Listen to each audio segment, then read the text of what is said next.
Burn them up, miss.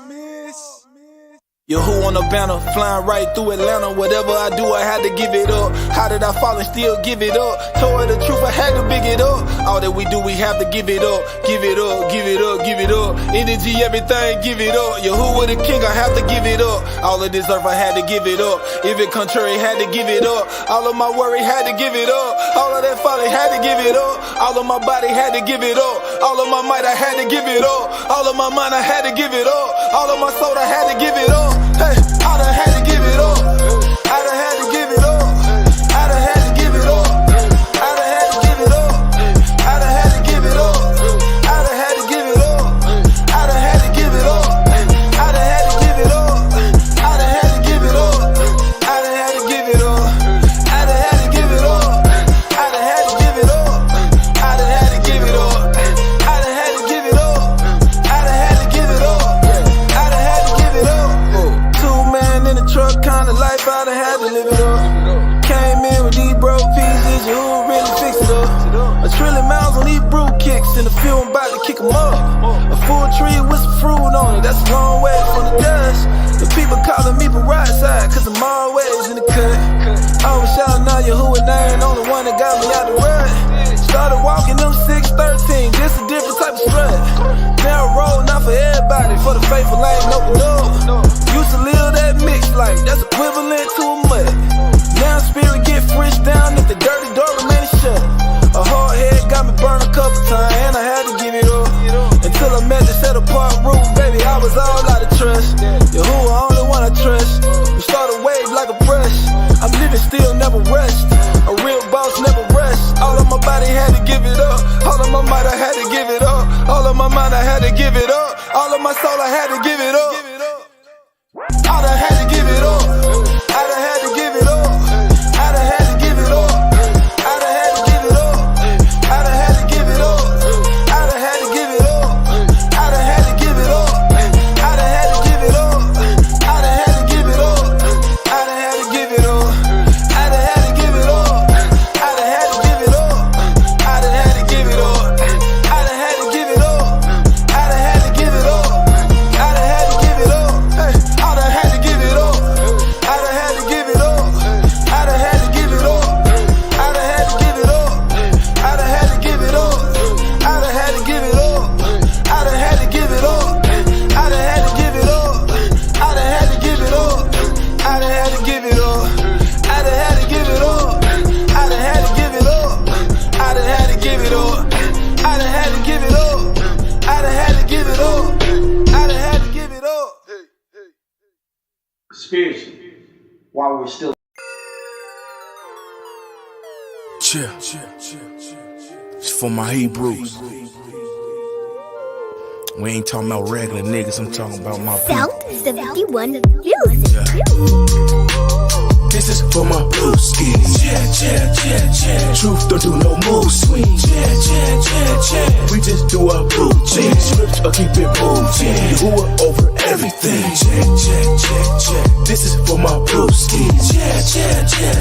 Truth don't do no move swings. We just do our blue jeans. Or keep it moving.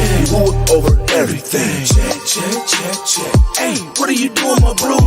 Gotta stay hunting, my bro. Gotta line up with the truth. I call very confused. Had to pull up with the bruise. That's what a brother would do. Make no mistake about it. There was no way around it. Only the real around us. They bump how they feel about us. Righteous don't deal with malice. I'm a real walking power. This is for my blue skis.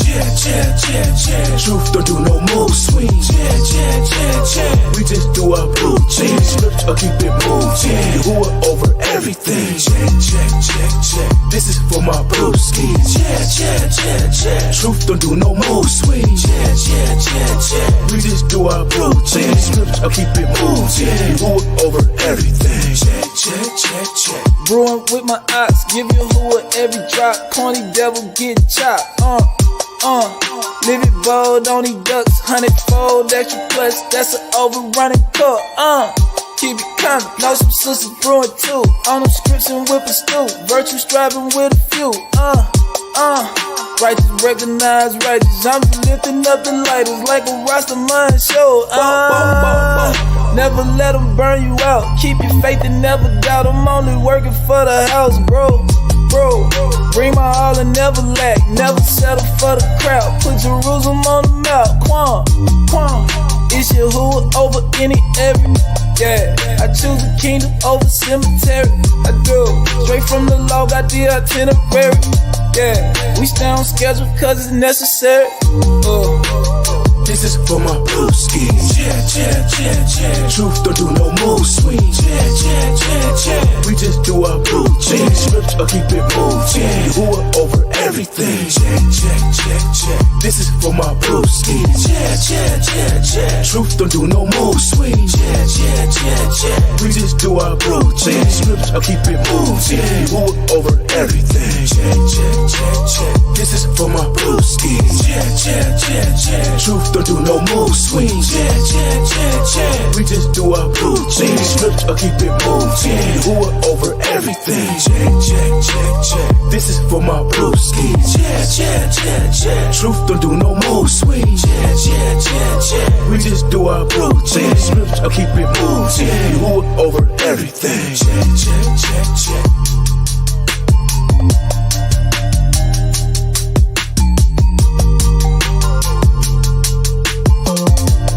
South 71 Music. Alright, shalom. How y'all doing out there? It's good to see everybody. Good to see people in the chat. I know some more people gonna continue to fall in. Shalom, family. Shalom to everybody out there. Hope y'all had a good week. Hope y'all having a good start to y'all Shabbat. You know what I'm saying? And I'm glad to see, it's people that decided to break into Shabbat with us.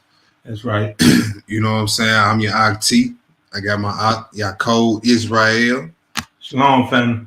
He'll be my reader tonight. And man, let's get into it. The title of the lesson is Psalms 83, Israel Can't Be Faded, Part 2. All right, and just like everything, you know what I'm saying, the Spirit moved on me to put this class together, and it kind of, you know what I'm saying, wanted me to do a continuation from my Purim lesson. Okay. You know what I'm saying? Because where we at in prophecy pretty much is what prompted this. And we see what happened this past week with the eclipse, like we was just talking about. Like, I don't know if nobody noticed, but, this eclipse is very close to the Passover. Right. You know what I'm saying? And we all know what happened on the Passover. It got dark at noon. Right. Just like it got dark at noon during the eclipse. You know what I'm saying? And like I said, this is real close to, and you got April 8th, the 8th day. You know what I'm saying? It's so much that you can tie in. Like if you had your spiritual eyes on, you know what I'm saying? You wouldn't have missed none of it. Mm-hmm. And what it showed me was the biggest thing that I got out of the whole eclipse thing this go round was that it was just a reminder for me that the Most High, like, I'm still here. I'm still in control. You know what I'm saying? I'm coming for mine. That's right. That's like the biggest reminder that I got out of it. And the end time is coming for the heathens. Come on now. You know what I'm saying? Hey, and not only that, before they time come, guess what? 2/3 of our people got to go. That's right. Our time come first. Yes, sir. And so we can talk about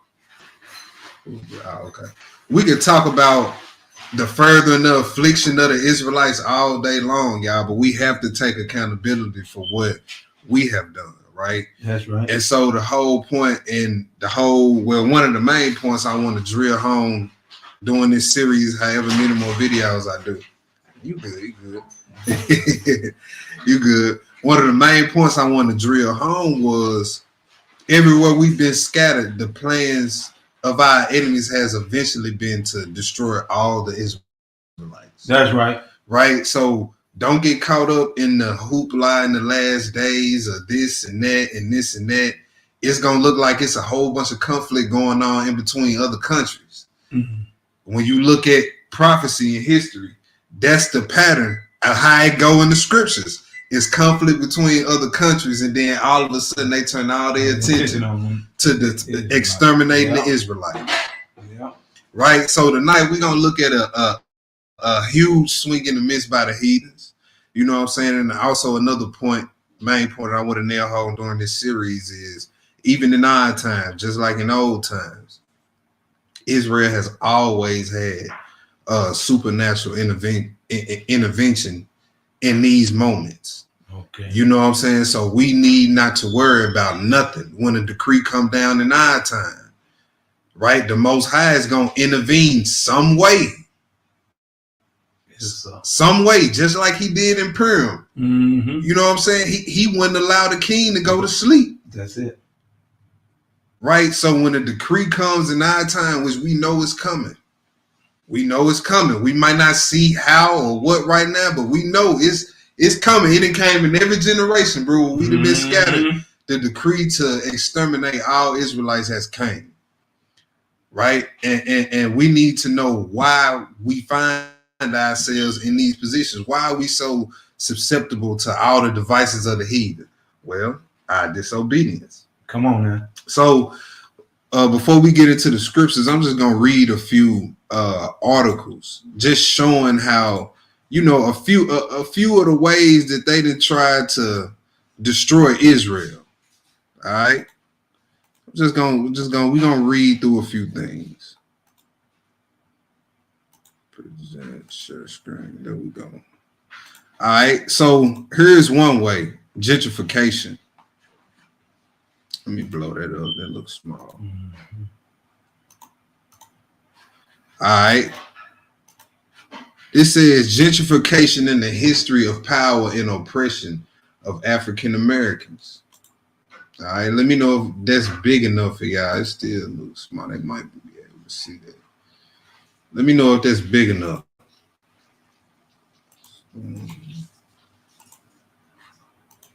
All right. That should be cool. All right, that should be cool right there.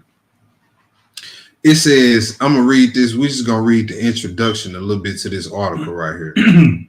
All right, and it says, the chapter's information is offered to help elucidate how gentrification has evolved. The impact of gentrification on social work has not been widely discussed and is mainly seen through the clients and the people that social workers serve. The use of terms Black and African American are interchangeable. Gentrification has evolved but continues to show at its core examples and links to inequalities in power, oppression, government sanctions, and implicit and explicit bias. These biases have coalesced to form systematic racism that has played a role with gentrification in Washington, D.C., right? So a lot of people may say, well, we're not in whips and chains no more. Right, because the racism is more systematic now than it is like physical. Mm-hmm. You know what I'm saying? Like they get you on stuff like gentrification. They get it to where they won't even give out loans to certain neighborhoods because they claim they too poor. Right. Yeah, they'll tear down all the projects where the, you know what I'm saying, where we were barely holding on anyway, and rebuild, and whatever they rebuild is worth 10 times more than what the projects was. Right? Mm-hmm. So they flood us out. Come on now. You know what I'm saying? We find ourselves in poverty. It says home ownership, financial stability, and generational wealth are important goals for most families in the United States. Oral histories of African Americans, legal records, and oppressive practices against African Americans elucidate how these goals have been denied because of systematic racism in Washington, District of Columbia. The oppressive practices have compounded for many years to deter African Americans from attaining generational wealth. Right? You hear a lot of that. You hear a lot of that amongst us nowadays. We need to focus on building generational wealth. Well, there's systematic racism in place to keep that from happening. Yeah. Right? It says home ownership and financial stability. The history of gentrification needs to be shared and understood by social workers and all those in helping professions. History reveals oppression and power through subtle and overt ways that include the loss and robbery of culture forced upon African Americans. Cumulatively, this oppression has denied African Americans the benefit of generational wealth in laws and policies, from the highest levels of government down to the individual in the district. The District of Columbia has historically wrestled with the challenges of congressional oversight because U.S. Congress can exercise exclusive legislation in all cases whatsoever. That's crazy. It says, so U.S. Congress can meddle in the affairs of the district. Gentrification is tied to a history of racism in Washington, D.C. To better understand how race and racism have negatively affected blacks, one must understand that race and racism are social constructs that have shaped people's lives. History reveals that the foundation of racism has evolved from slavery and its aftermath, right? So for the simple-minded Negro, it says history reveals that foundation of racism has evolved from slavery and its aftermath. So I'm not in no whips and chains. I ain't no slave, right? It didn't evolve from whips and chains. It's more systematic now. It's when you need to get a loan for that house and they deny you and give it to the white person with a credit score 1 more point better than yours, right? It says slavery helped economically to build this country. The benefits have been tied to laws, money, policies, and practices enacted by those in power at the federal, state, and local level since the 1700s. The continued oppression with government and legal sanctions have provided privilege and benefits of generational wealth for some. These benefits have led to gentrification and the economic advancement of one group at the expense of another. As a result, in small or large part, the process of gentrification exists in many states across the United States, including DC. Black people have been and continue to be oppressed and pushed out of generational wealth and housing opportunities, like gentrification. In the history of housing ownership in the U.S., racism has been pervasive. Racism and indifference perpetrated by federal, state, and local governments created impediments for blacks. Those impediments in the 1800s included what some they call black codes that prohibited blacks from owning and operating many businesses, including eating establishments and taverns. One sanctioned trade involved driving horse-drawn carts or carriages. Black codes and laws existed in many states in the U.S. between 1830 and 1865. The black laws of the North and the black codes of the South were laws designed to enforce slavery and prevent whites, mulattoes, free slaves, etc., from interfering with slavery, including recapturing runaway slaves regardless of abolitionist beliefs. The laws included fines and imprisonments for those that interfered with slavery. To illustrate how the black laws impacted blacks, free and indentured slaves considered the following example. In Washington, D.C. and the southern states of the Mason-Dixon line in 1835, the black codes were in fact criminal and civil laws governing both slave and free African Americans. At that time, there was a curfew whereby a free black person had to be home by 10 p.m. If the police caught them after, a white person had to post a bond of $500 guaranteeing the good behavior of the black male or female. Black codes were copied or inherited from Maryland and Virginia. Gentrification directly and indirectly benefited whites because blacks labored enhanced whites' economic position. Whites in turn were able to pass on their advantage of wealth through generational wealth and the benefits of inheritance to their offspring. Over time, cheap black labor further enhanced white family wealth by consolidating and accumulating white assets and future opportunities. So that's one. Black codes and gentrification, right? That's one way.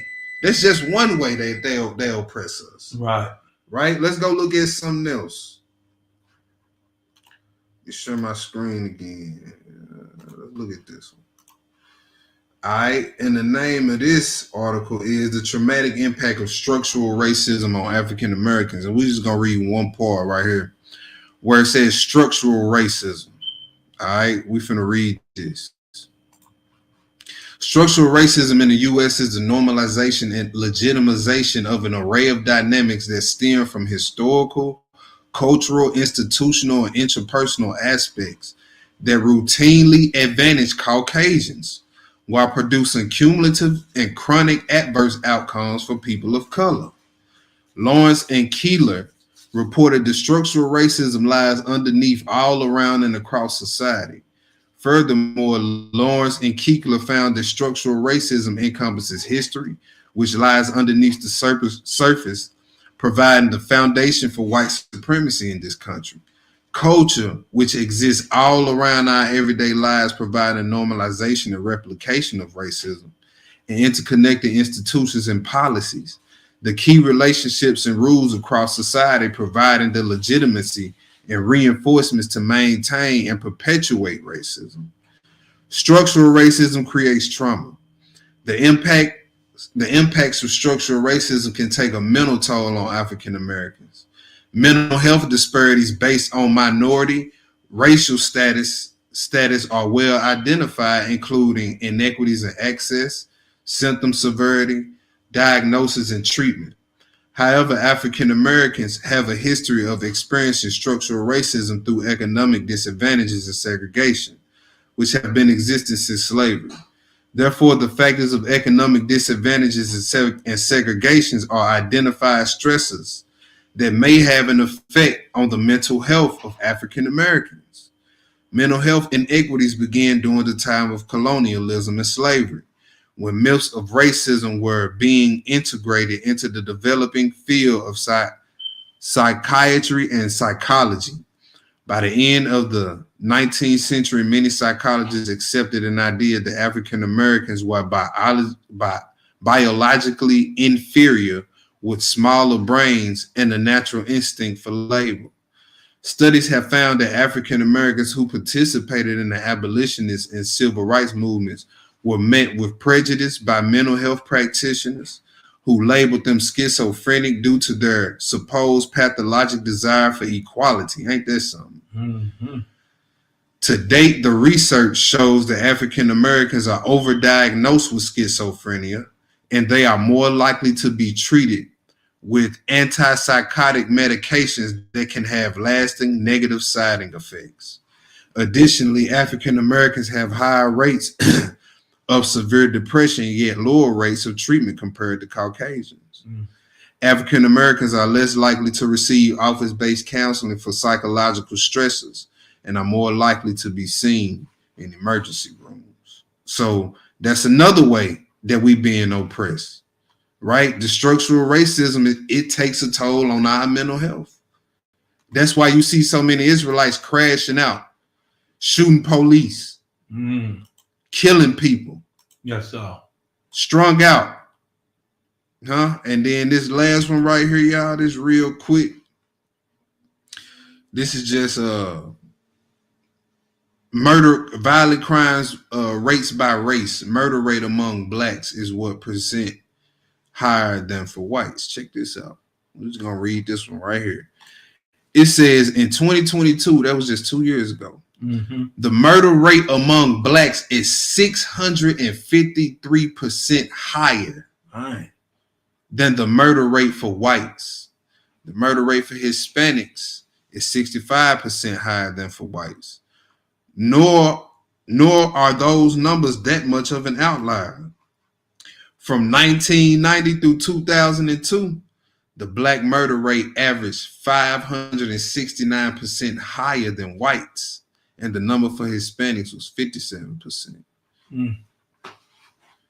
So the conditions that, you know what I'm saying, we are put in causes us to act certain ways, right? But hey, the best ability, Hebrew, is accountability. That's it. Right? So let's see why we in these situations. Let's go to Leviticus 26.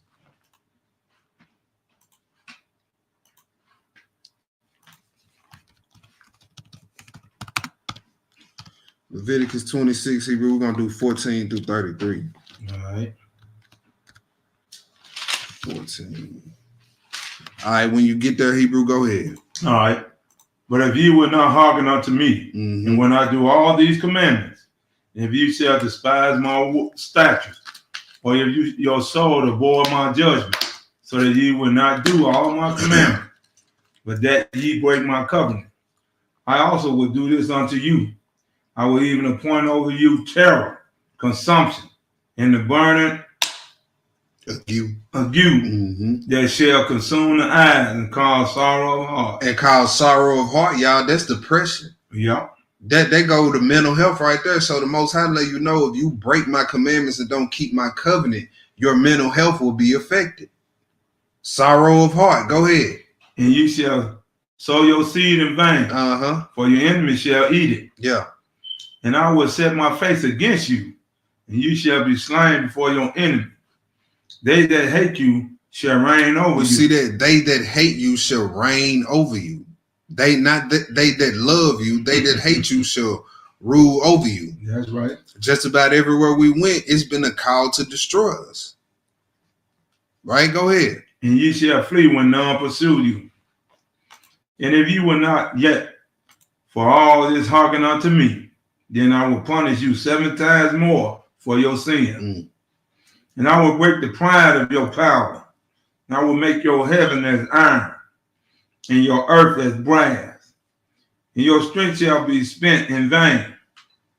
For your land shall not yield her increase. Mm. Neither shall the trees of the land yield their fruit. And if ye will walk contrary unto me, and will not hearken unto me, I will bring 7 times more plagues upon you according to your sins. 7 times more. Go ahead. I would also send wild beasts among you, Mm-hmm. which shall rob you of your children, and destroy your cattle, and make you few in numbers, and your highways shall be desolate. He said, I'm gonna make you few in numbers. You look up, we call the what? We a minority. Right? All right, go ahead. And if you will not be reformed by me by these things, but will walk contrary unto me, then will I also walk contrary unto you, and I will punish you yet 7 times for your sin. Ooh, that's he said 7 times, 3 times already. Tell you. That's boy. Go ahead. And I will bring a sword upon you, that ye shall avenge the quarrel of my covenant. Mm-hmm. And when ye are gathered together within your cities, I will send the pestilence among you, and you shall be delivered into the hand of the enemy. And when I have broken the staff of your bread, 10 women shall bake your bread in one oven, and they shall deliver you your bread again by weight. And ye shall eat and not be satisfied. Yeah. And if you will not for all this hearken unto me, but walk contrary unto me, then I will walk contrary unto you also in fury. And I, even I, will chastise you 7 times for your You sins. see that in that verse 26, he said you should eat and not be satisfied. Hey, Yeah. that's what we was just reading the articles. Like we ain't got no resources Yep. due to the construct that the heathen has. You see what I'm saying? So he said those who rule over you will hate you. They gonna make sure you starve. They gonna make sure you don't have enough clothes. Yep. They gonna make sure you don't have enough money to do what you need to do. Mm. Yes, sir. They gonna put laws in place to make sure you don't have what you need. Go ahead. And ye shall eat the flesh of your sons, and the flesh of your daughters shall ye eat. Mm-hmm. And I will destroy your high places, and cut down your images, and cast your carcasses upon the carcasses of your idols. Yeah. And my soul shall abhor you. And I will make your cities waste, and bring your sanctuaries unto desolation. Mm-hmm. And I will not smell the savior of your sweet odors. And I will bring the land into desolation, and your enemies which dwell therein shall be astonished at it. Mm-hmm.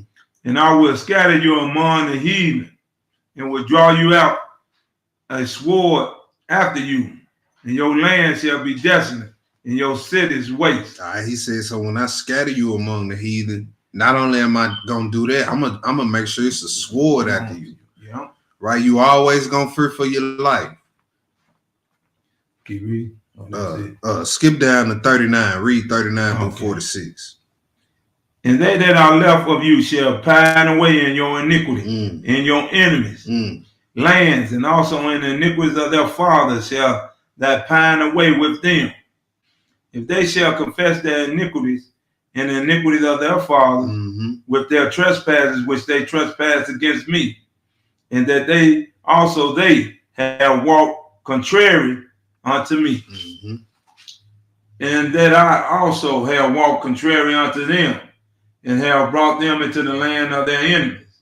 If then their uncircumcised hearts be humble, and they then accept of the punishment of their iniquities, then will I remember my covenant with Jacob, and also my covenant with Isaac, and also my covenant with Abraham will I remember, and I will remember the land. The land also shall be left of them, and shall enjoy her Sabbath, while she lies desolate with them.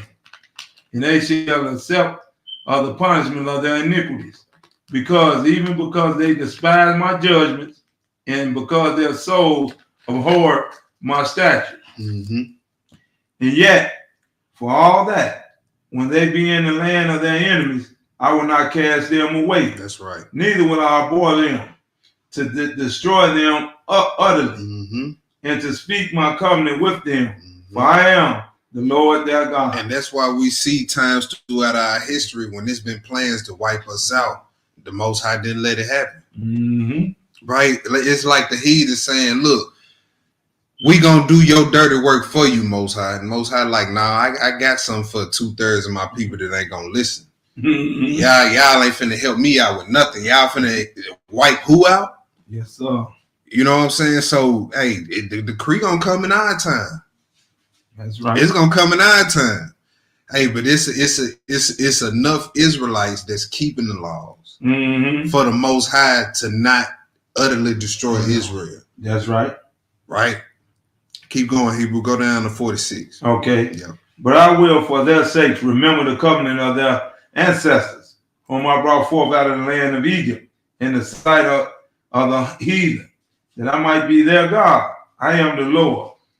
These are the statutes and judgments and laws, which the Lord made between him and the children of Israel in Mount Sinai by the hands of Moses. All right. Let's go to Jeremiah 6. Okay. 8 through 23. Okay.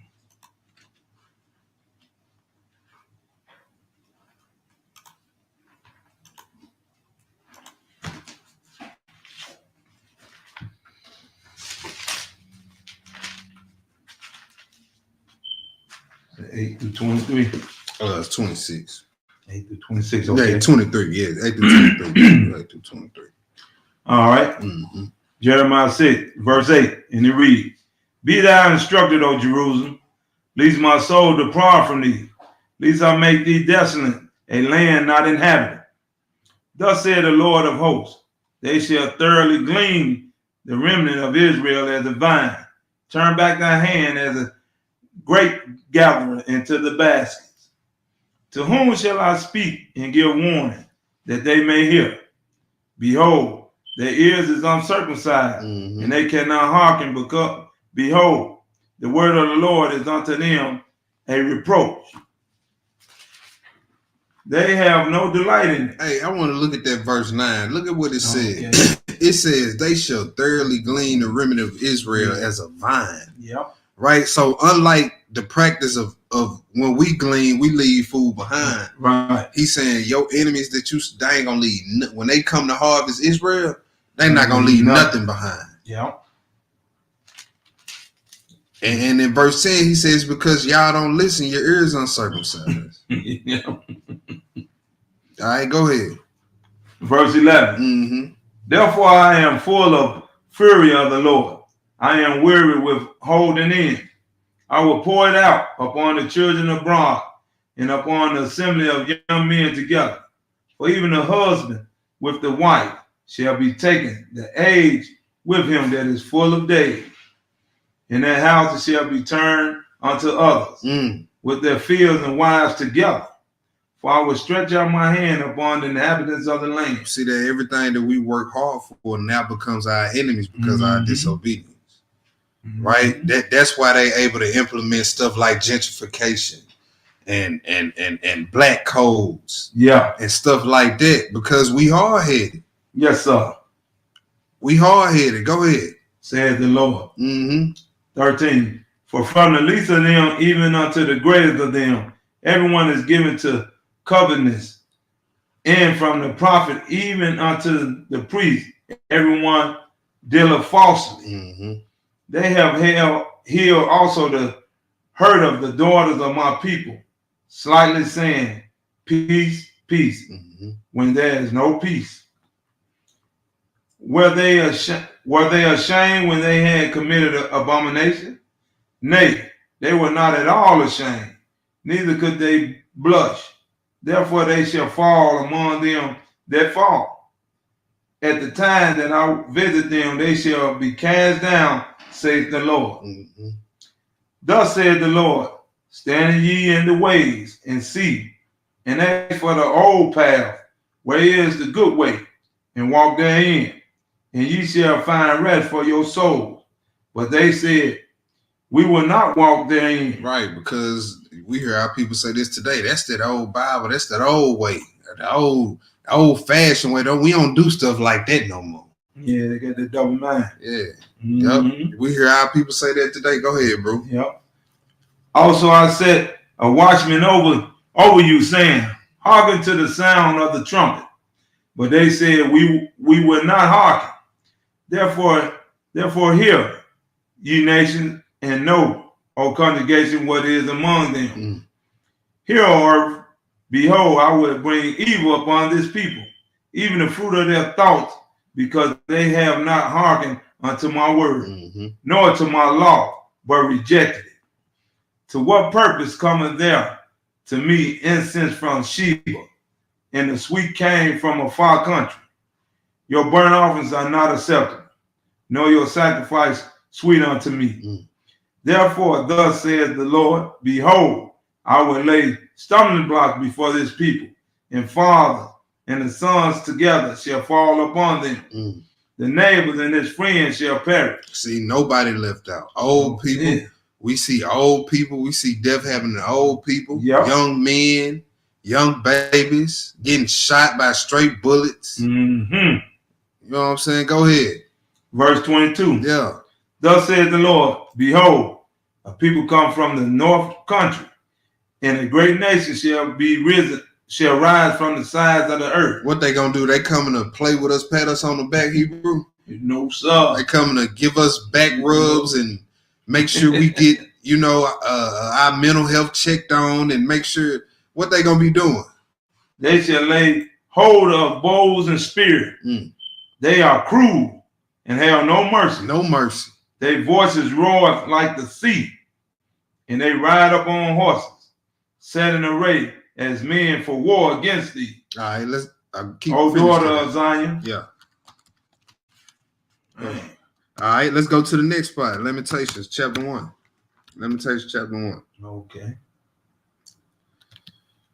Pick it up at verse 10. Uh-oh.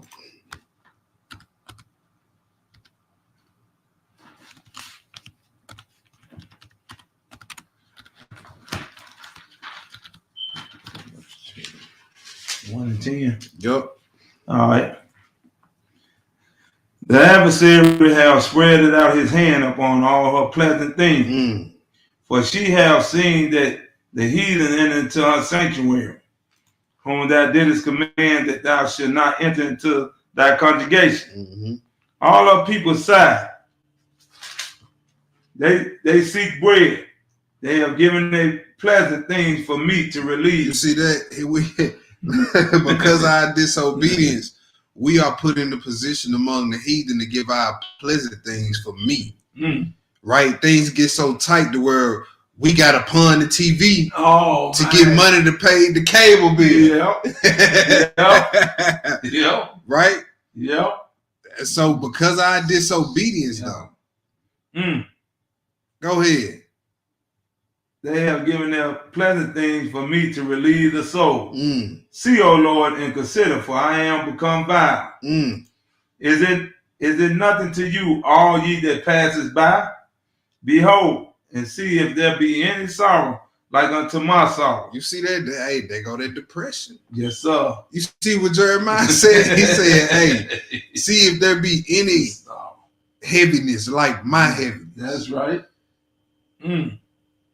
They say that they got an old saying, don't none say pain like a nigga with the blues. Go ahead, Hebrew. Which is done unto me, wherewith the Lord have afflicted me in the day of his fierce anger. From above have he sent fire into my bones, and it prevaileth against me. He hath spread a net for my feet. He hath turned me back. He hath made me desolate and faint all the day. The yoke of my transgression is bound by his hand. They are wreath and coming up on my neck. He hath made my strength to fail. The Lord hath delivered me into their hands, from whom I am not able to rise up. The Lord hath trodden under foot all my mighty men in the midst of me. He hath called an assembly against me to crush my young men. The Lord hath trodden down the virgin, the daughter of Judah, as in a wine press. You see that? He said he have called an assembly against me to crush the young men. Yep. And then now we looking at our women, how crazy they going nowadays. He said, hey, the Lord have trodden down the virgins of the daughter of Judah. Yep. You see, he said he didn't trodden over them like as in the wine press, like when they stump on grapes. Yes, sir. Ain't that how our women looked at nowadays? Like you can just walk all over? Like they just sex objects? Have no value. None. Go ahead, Hebrew. Read Verse 20. 16. For these things I weep. My eyes runneth down with water, because the comforter that should relieve my soul is far from me. My children are desolate, because the enemy prevailed. Zion spreadeth forth her hand, and there is none to comfort her. The Lord hath commanded concerning Jacob, that his adversary shall be round about him. Jerusalem is as a monstrous woman among them. Mistress woman. Mistress, I'm sorry. You see there it says Zion spread forth her hands and there's none to comfort. So just picture in your mind a child reaching for somebody to pick them up, and everybody every day walks right past them and don't even acknowledge. Verse 18. Yeah, read that. Okay. Go ahead. The Lord is righteous, for I have rebelled against his commandments here. I pray you, all people, and behold my sorrow. My virgins and my young men are gone into captivity. I called for my lovers, but they deceived me. My priests and my elders gave up the ghost in the city, while they sought their meat to relieve their soul. Behold, O Lord, for I am in distress. My bowels are troubled. My heart is turned within me, for I have grievously rebelled. Abroad the sword bereaveth. At home there is as death. That's it on there. Let's go to the next spot. Let's go to Psalms 83. Okay. Go to Psalms 83.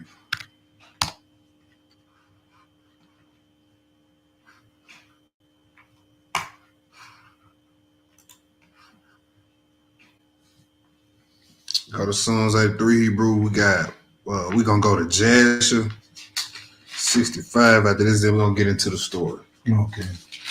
Psalms 83. 1 through 5. Okay. Psalms 83, verse 1. Keep not thou silence, O Yah. Hold not that peace, and be not still, O Yah. For lo, thy enemies make a tumult, and they that hate thee have lifted up thy head. You see that? So he says, for thine enemies, your enemies, right? If we was to go to Psalms 2, it would say the kings of the earth, you know what I'm saying? They conspire against the Most High and his anointed one. Right? So if you hate his people, then you hate him. That's right. So if you are enemy, you his enemy. All right. It says they make a tumult, and they that hate you have lifted up the head as if they're victorious. Right. That's how the heathen is going about their business today, as if, you know, they up 100-0. That's and right. They might be right now. Right. So that's what we seeing. We seeing the heathen they lifted up the head, so they hate the Most High. All right, go ahead. All right. Verse 3. Yeah. They have taken crafty counsel against thy people. What kind of counsel? Crafty. Crafty counsel. Mm-hmm. And consulted against thy hidden ones. They have said, come and let us cut off them from being a nation. All right, so the crafty counsel is pretty much lawmaking, law passing. Yeah. You know what I'm saying? It says they have taken crafty counsel and consulted together. So when they come together to make laws, the whole premise of the law is to find a way to cut us off from being the people.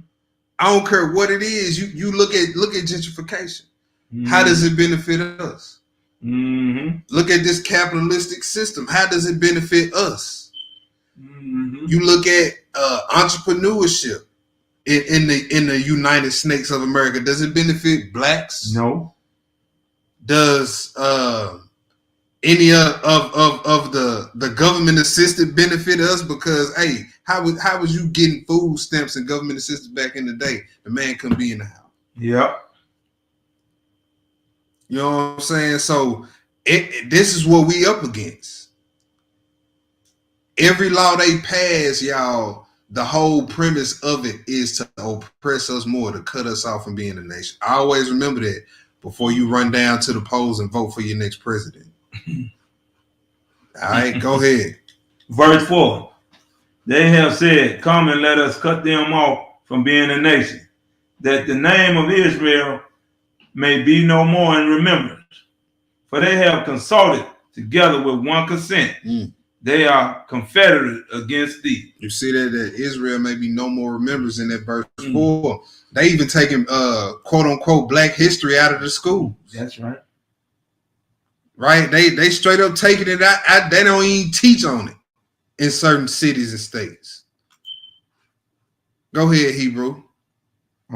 That was verse 5. Yeah. All right, let's go to Jasher. Let's go to the book of Jasher. Go to the book of Jasher. Let's look at some crafty counsel taken against Israel. Jasher 65. We ain't got it. We ain't gonna be able to screen share it. If he do have it on her, I'm not sure how to get to it. Okay. So you guys just have to listen to us read this. Jasher 65, Hebrew, read 1 through 15. Okay. Jasher 65, verse 1, and it reads. Right. And it came to pass after these things that all the counselors of Pharaoh, king of Egypt, and all the elders of Egypt assembled and came before the king and bowed down to the ground. And they sat before him. And the counselors and the elders of Egypt spake unto the king, saying, behold, the people of the children of Israel is greater and mighty than we are. And thou knowest all the evil which they did to us in the road when we returned from battle.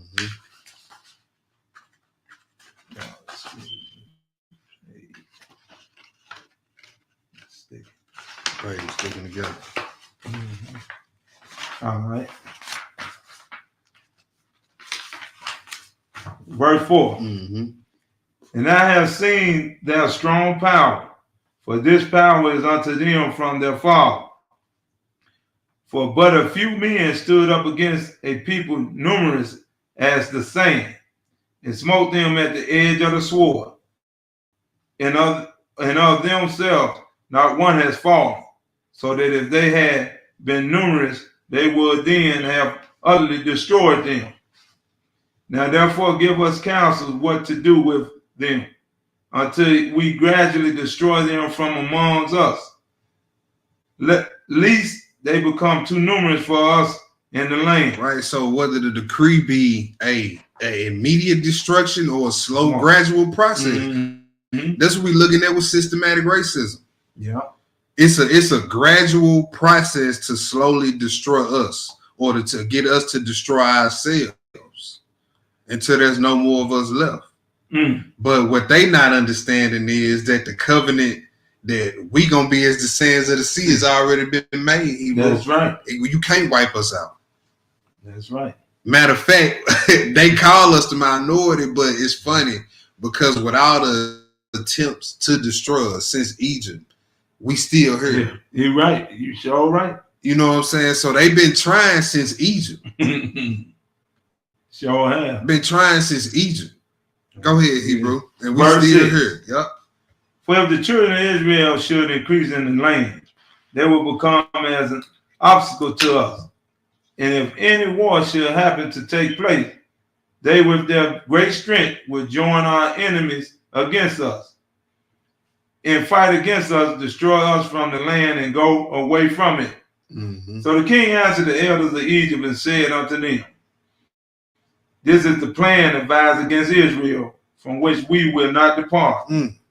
Behold, in the land are Pithom and Ramses, cities unfortified against battle. It behooves you in us to build them and to fortify them. Now therefore go ye also and act cunningly toward them, and proclaim a voice in Egypt and in Goshen, and command the king, saying, all you men of Egypt, Goshen, Pathros, and all their inhabitants, the king has commanded us to build Pithom and Ramses, and to fortify them for battle. Who amongst you of all Egypt, of the children of Israel, and of the inhabitants of the cities, are willing to build us with us, shall each have his wages given to him daily at the king's order.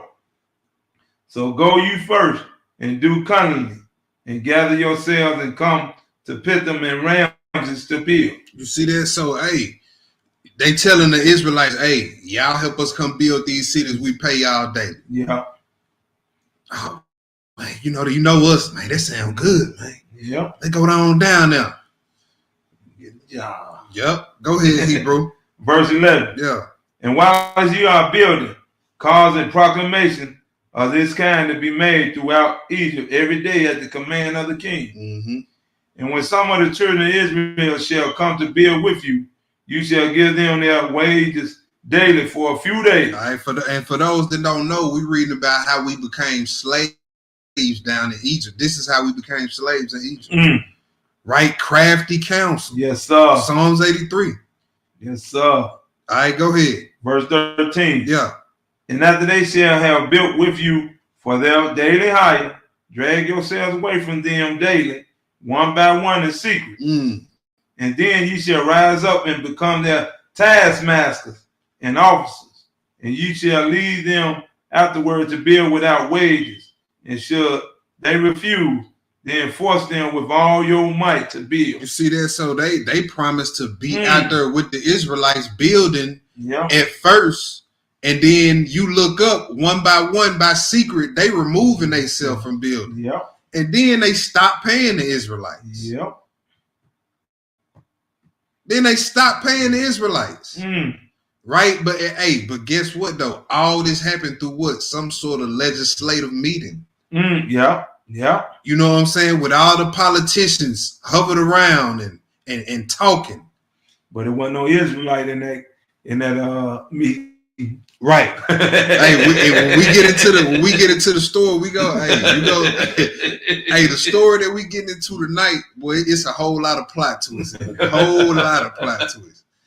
Yes, all right. So, hey, crafty counsel, Psalms 83. Yes, sir. Go ahead. Verse 14. Yeah. And if you do this, it will be well with us to strengthen our land against the children of Israel. For on our account of the fatigue of the building and the work, the children of Israel will decrease, because you will deprive them from their wives day by day. All right. And, hey, so look, that's another. They got it set up. That's another plot of this heathen, right? That's how I got us. That's how they got us today. Working 12 plus hours at a job, 7 days a week. You making good money, but hey, can you spend it? Because you too tired. So hey, the same system is in place today. Same system in place today, Hebrew. Now let's get into the story. We're finna go to third Maccabees, y'all. Okay. That's in the Pseudepigrapha for Volume 2.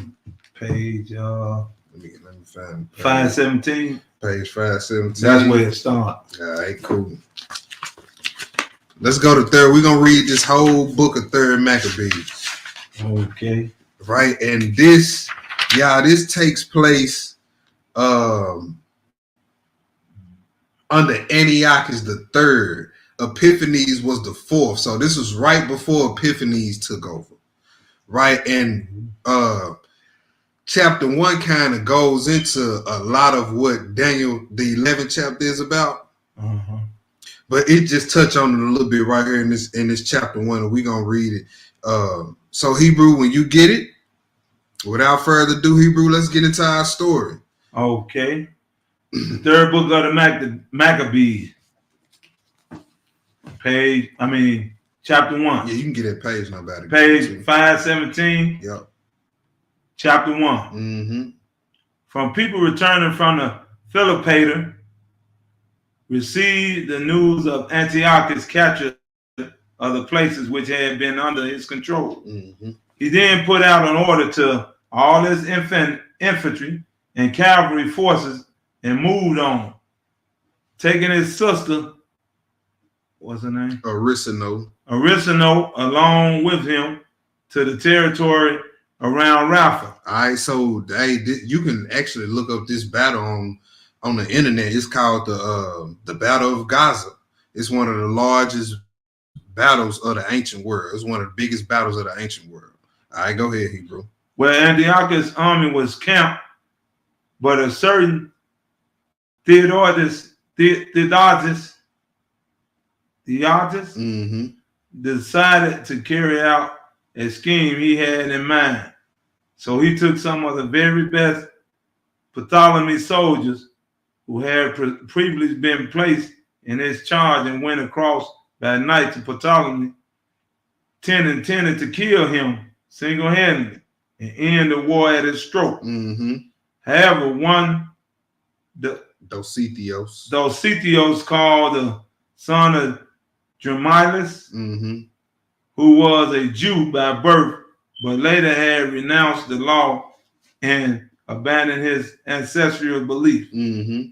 removed Ptolemy and had a poor unknown fellow sleep in his tent bed instead. And he, of course, suffered the fate instead intended for Ptolemy. A violent battle ensued, and when the tide ran in favor of Antiochus, Arisino, what's his name? Arisino traversed the ranks and wailing in tears with her braided hair hanging loose, begged them to take courage and rally not just for their own sake, but for the sake of their wives, children. She even promised to give each one of them, if they won, 2 minas of gold. The outcome was that the enemy was destroyed in the combat, and many also were taken prisoner. All right, keep reading, Hebrew.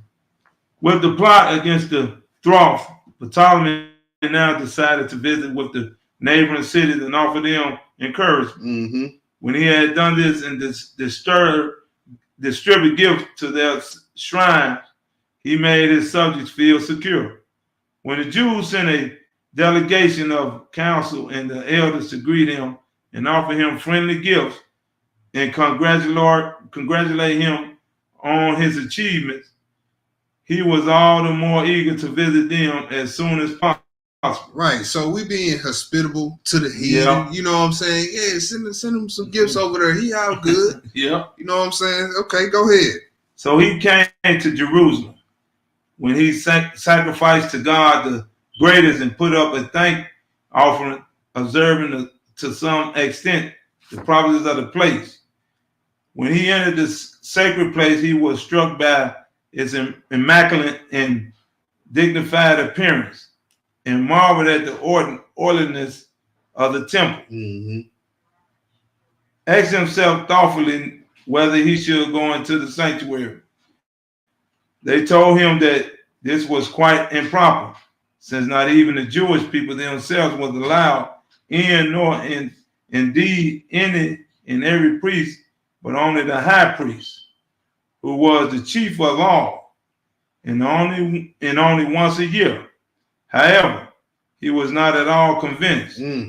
Even after the law had been read out to him, he persistently affirmed that he must enter, and said, even if they are deprived of this honor, I must not be. He then asked why it was when he entered every other shrine, nobody presented stop sacrifice should be permitted to enter their temples. All right, so the king he wanna enter into our temple, and we all know how that's gonna end. Yes, sir. It ain't gonna end good for whoever trying to do it. Mm-hmm. All right, so he like, look, I went to everybody else's shrine and they let me walk right on through. Yeah, I'm the king. What's up with these people? Mm-hmm. Huh? Go ahead. And that all Jews should be required to enroll in census and be reduced to the condition of a slave. Hold on, what were you at? I'm right here at 29. Where you at? You read 14.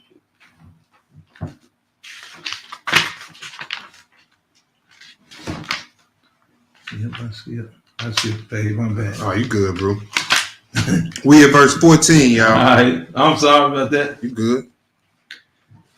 Okay. All too hastily, somebody said that it was wrong to speak of this as if it were a marvel. Mm-hmm. Even so, he said, why should I not enter into my case, whether they want me to or not? Then the priests and all their vestments prostrated themselves and entreated Almighty God to help them in their present difficulty and make their assailant change his mind.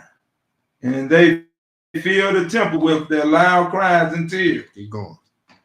The people who were left in the city hurried out in disarray, reckoning that something mysterious was going on. Even the young women who had been confined to their chambers rushed out with their mothers. Mm-hmm. And they took dust and covered their heads with it and filled the streets with cries of grief and moans. Those recently married left the chambers where the marriage bed had been prepared in, heedless of the modesty appropriate to their station.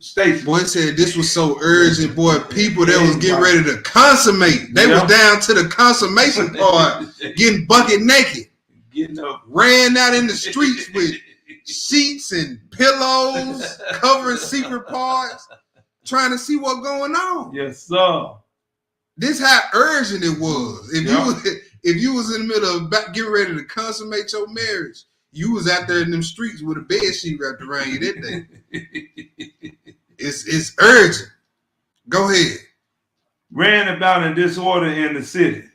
The mothers and the nurses in charge of the younger children left them here and there in the houses or in the streets, and abandoning all caution, thrown to the most glorious temple. Many and varied were the prayers of those who gathered there because of the king's sacrilegious design. At the same time, the boldest spirits among the citizens would not endure the pressure he was exerting to gain his own ends or his determination to carry through his project. And sounding a call to take up arms with all the haste. You see that? hey, say what you want about the radical brews, the pistol toting brews. Hey, but he said, it was a group of brews praying. Yes, he said, but it was bold spirits. Hey, they like, man, let's go. Let's get him, man. Yes, what's wrong with y'all? What's wrong with him? We finna take up arms. Yes, sir. The elders talked him down. Hey, you need this sometime. They probably was outnumbered at the time. The elders was like, look, this ain't a good time for uprising right now. Yep. All right, go ahead. And sounding a call to take up arms with all the hasten to die bravely for the law of their fathers. Yeah. They caused a great disturbance in the place. Only with difficulty were they dissuaded by the elders. You see that them bolder spirits caused some. It was some furniture moving around there. So, Man, Israel just wasn't no people that just gonna pray and let you do whatever. No. It's some bold spirits among Israel that's gonna take up arms. yes, sir. That's what we just read. Go ahead, bro. And they then joined them in the posture of prayer. Meanwhile, the multitude went on with their prayers as previously. But the elders close to the king tried in many ways to divert his mind from the scheme he had so arrogantly conceived. Mm-hmm. With great boldness and dismissed every plea, however, and bent on achieving his declared purpose, was already moving forward.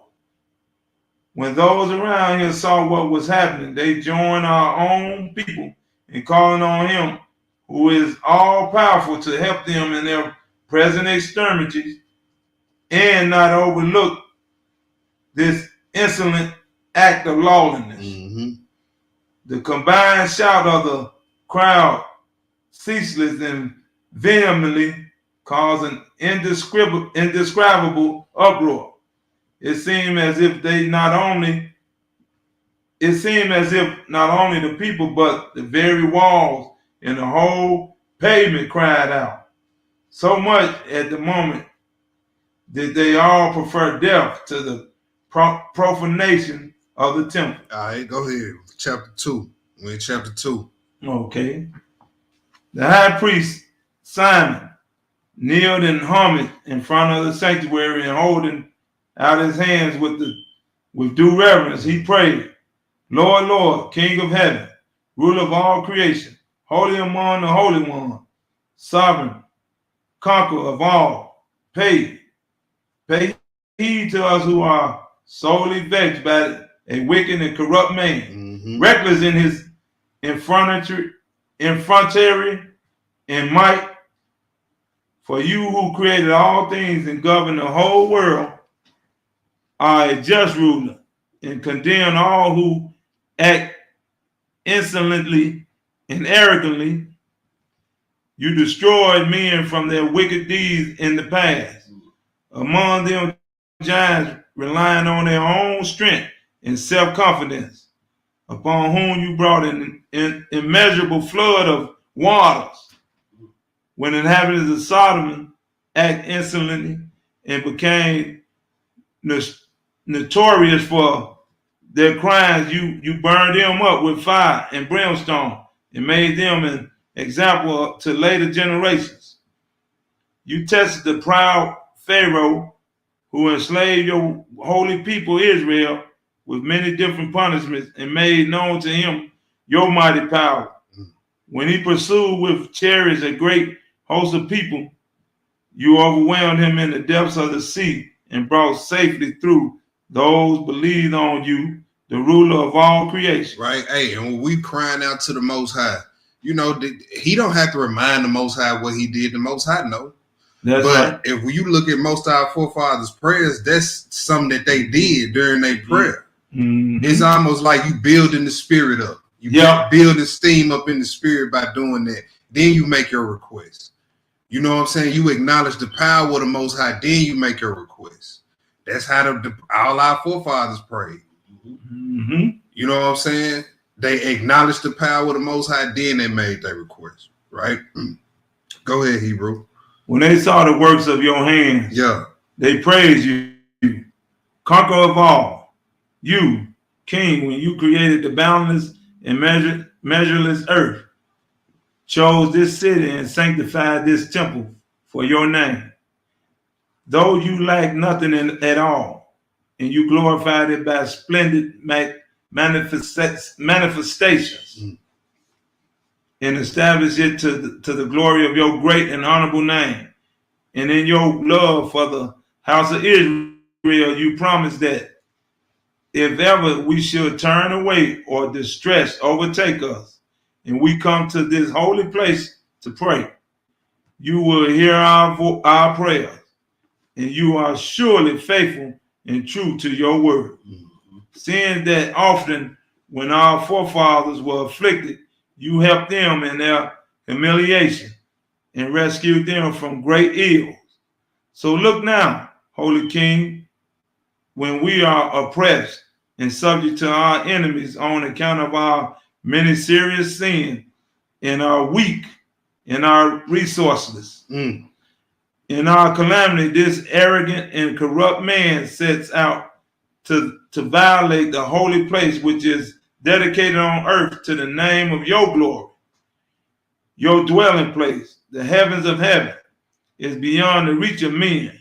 But since you sanctified this holy place because you took pleasure in your glory among your people Israel, do not punish us by uncleanness of these men, nor censor us by the corruption, lest the lawless ones boast in their wrath or exalt in their insolence or their tongue, saying, we have trodden down the house of the sanctuary of the house of the abominations are trodden down.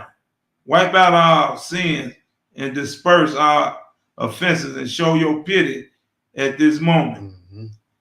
Let your mercy speedily overtake us, and let praises fill the mouths of those who are fallen and crushed in their soul, and grant us peace. 21. Then the God who beholds all, the supremely holy Father among the holy, heard the prayers of the supplication offered in the regular form and scourged the ones who was greatly exalted by his own insolence in infantry,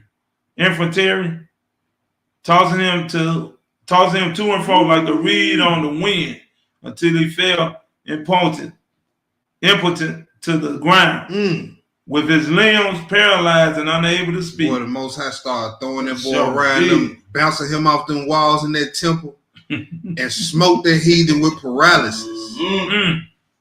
Paralyzed. Yes, sir. Paralyzed, right? Hey, it seems like that's the way to pray. We learning something on the way to learning something. Hey, remind the Most High his power, even though we know he don't need to be. Yeah. And then put your request out there. We saw how this guy answers. Oh no. Real quick. Go ahead. Completely overpowered by a righteous judgment. Ooh. When his friends and members of his bodyguard saw how severe was the chastisement that overtook him, they were afraid he might die. And smitten with extreme alarm, they pulled him out. However, punishment though he had been, when he recovered shortly after, he was by no means contrite, but went away with bitter threats. See that? He wasn't repenting. No. He wasn't repenting. Nope.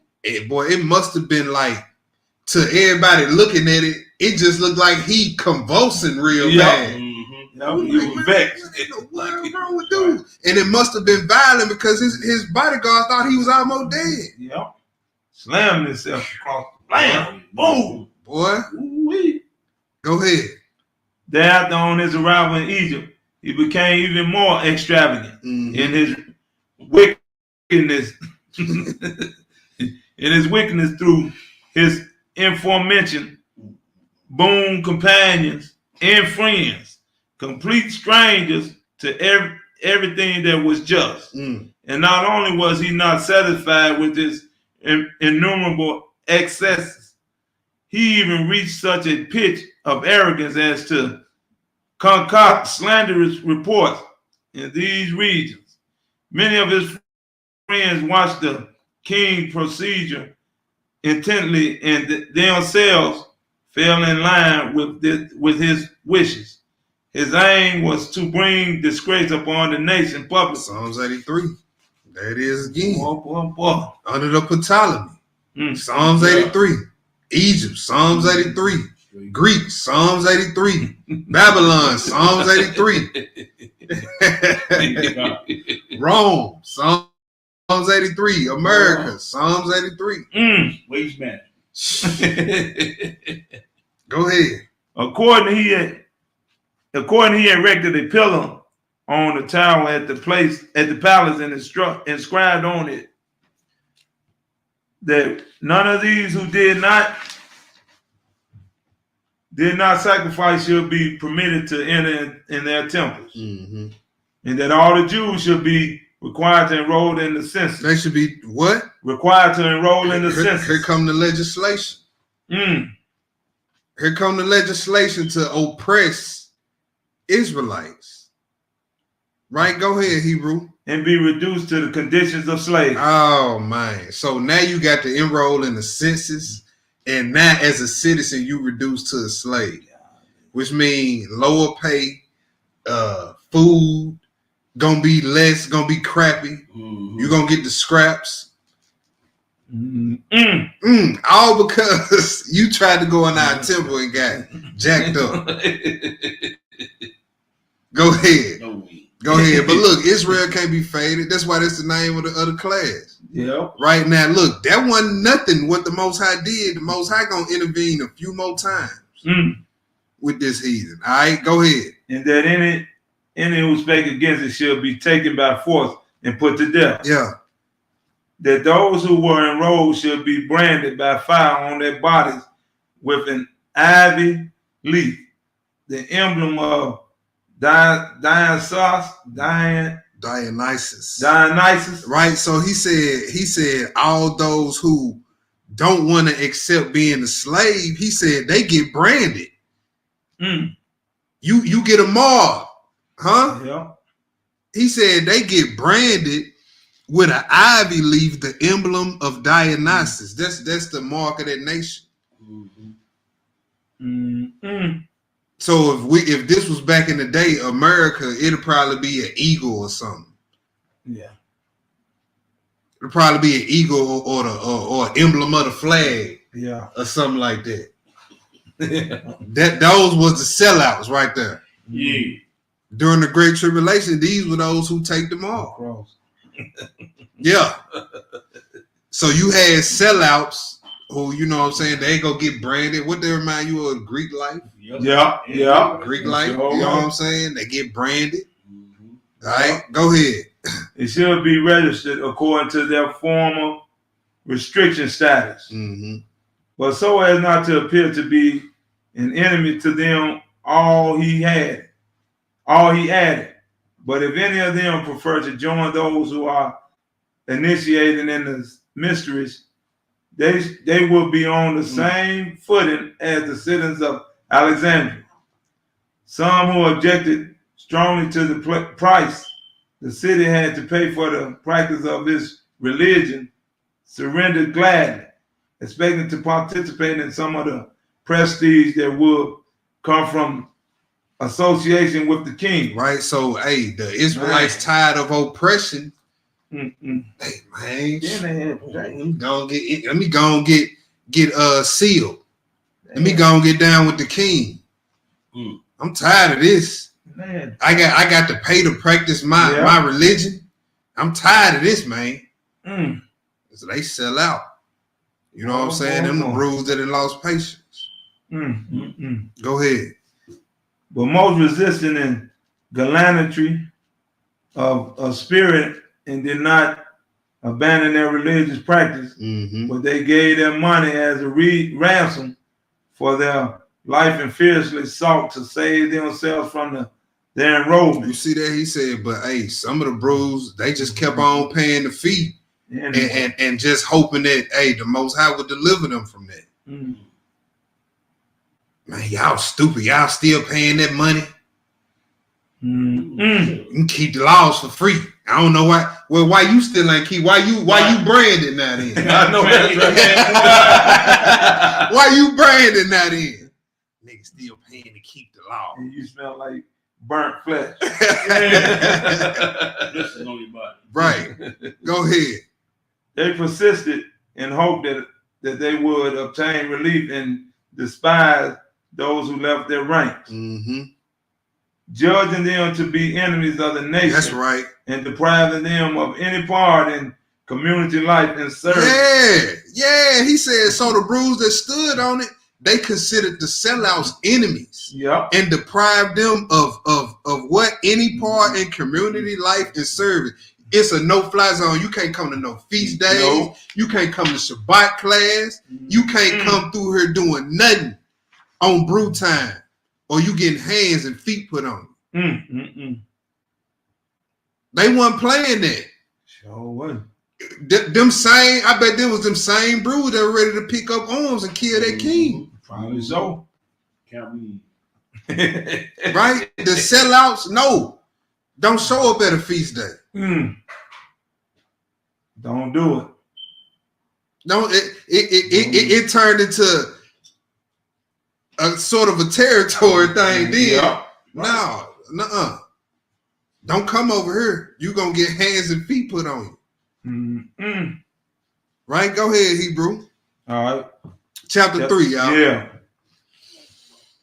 On receiving word of this, the impious king was so enraged, he was not angry only with those who lived in Alexandria, but was even more bitterly opposed to those in the country, and ordered that all of them should be assembled with haste in one spot and put to death in the most violent way. That rock was hot. Yeah. So check this out. So he said, look, I assembled all the Israelites and kill them. Everybody opposed to what I say. And now, if you know anything about the Israelites, you know how dumb their request is. Assemble all the Israelites. We don't know. Good luck. Good luck. I know that's right. Go ahead. While this was being organized, a malicious rumor was noised abroad against the Jewish nation by men who conspired to harm them and grasped an opportunity that arose to represent them as hindering them from observance of their laws. The Jews, however, steadily maintained their goodwill toward the king and their unwavering loyalty, but reverencing Yah and conducting themselves according to his law. You see that? So there's a way you can keep your goodwill toward the king that's running where you at on this earth and still be obedient to the law of the Most High. Right? All that follow the laws of the land don't mean follow this heathen in everything that he do. That's right. You follow the laws of the land until it interfere with you keeping the laws of the Most High. All right, go ahead. They kept themselves apart in the matter of food, and for this reason they appeared hateful to some. Yeah, man, they hate us. They don't eat what we eat. Yeah. You get that today on your jobs, don't it? Yeah. They see you eating pork and yeah, the job cater to everybody. They got nothing but pork. And man, you ain't getting no pool barbecue? Nah, man. I'm straight. I eat this salad over here. Go ahead. They adorn their community life with their excellent practice of righteousness, and so establish a good reputation among all men. But of this excellent practice, which was common talk everywhere regarding the Jewish nation, the foreigners took no account whatever. Instead, they talked incessantly about how different they were in regard to worship and food, asserting that they did not fulfill their contract obligation either to the king or to the armed forces, but were hostile and very unsympathetic to his interests. So it was no small change. It was no small charge they fastened on them. So the Israelites, you know how uncompliant we are with orders. Man, all right, come do what you gonna do. That was our mindset. Yeah. We went on about keeping our laws. We weren't studying dudes. All right. Go ahead, Hebrew. Okay. When the Greeks in the city, who were in no way wronged by them, noticed the unexpected tumult around these people and the unforeseen concourse taking place, they were unable to help, for they lived under a tyranny but they did not give them encouragement and felt sorry for them. Mm-hmm. And they assumed that all things would change for the better. Surely a community so large that had done no wrong could not be left in such a fate. Mm. Some of their neighbors and friends and business associates took some Jews aside secretly and pledged to support them and make every effort to assist them. Now, see, all these heathens ain't bad heathens, right? You see, they said, hey, the Greeks, they couldn't offer them no help, but they was offering encouragement. Yeah. You know what I'm saying? Then some of the upper class business associates that they knew, Mm-hmm. they would, hey, whenever they could hire some Israelites, they'd hire them. They'd help them whenever Yeah. they could. Yeah. All right, go ahead, Hebrew. Verse 11. The king, priding himself on his present prosperity and with no regard for the power of the Almighty Yah, Mm-hmm. and supposing that he could persist forever with the same scheme, wrote the following letter against the Jews. King Ptolemy, Philopator, I should have said Philip Hater, Mm-hmm. to his generals in Egypt and elsewhere, greeting in good health. I myself am in good health and our affairs is prospering. Our expedition in Asia, of which you yourselves are aware, having been brought as we expected to its successful conclusion with the deliberate help of the gods. We thought we would force the inhabitants of Kol Syria, Syria, yeah. and Phoenicia, Mm-hmm. not by force of arms, but by kindness of great benevolence, conferring benefits on them willingly, and having allotted very large revenues to the temples in the various cities. We proceeded also to Jerusalem, having gone up to do the honor to the temple of this accursed people who never desist from their folly. Outwardly they seem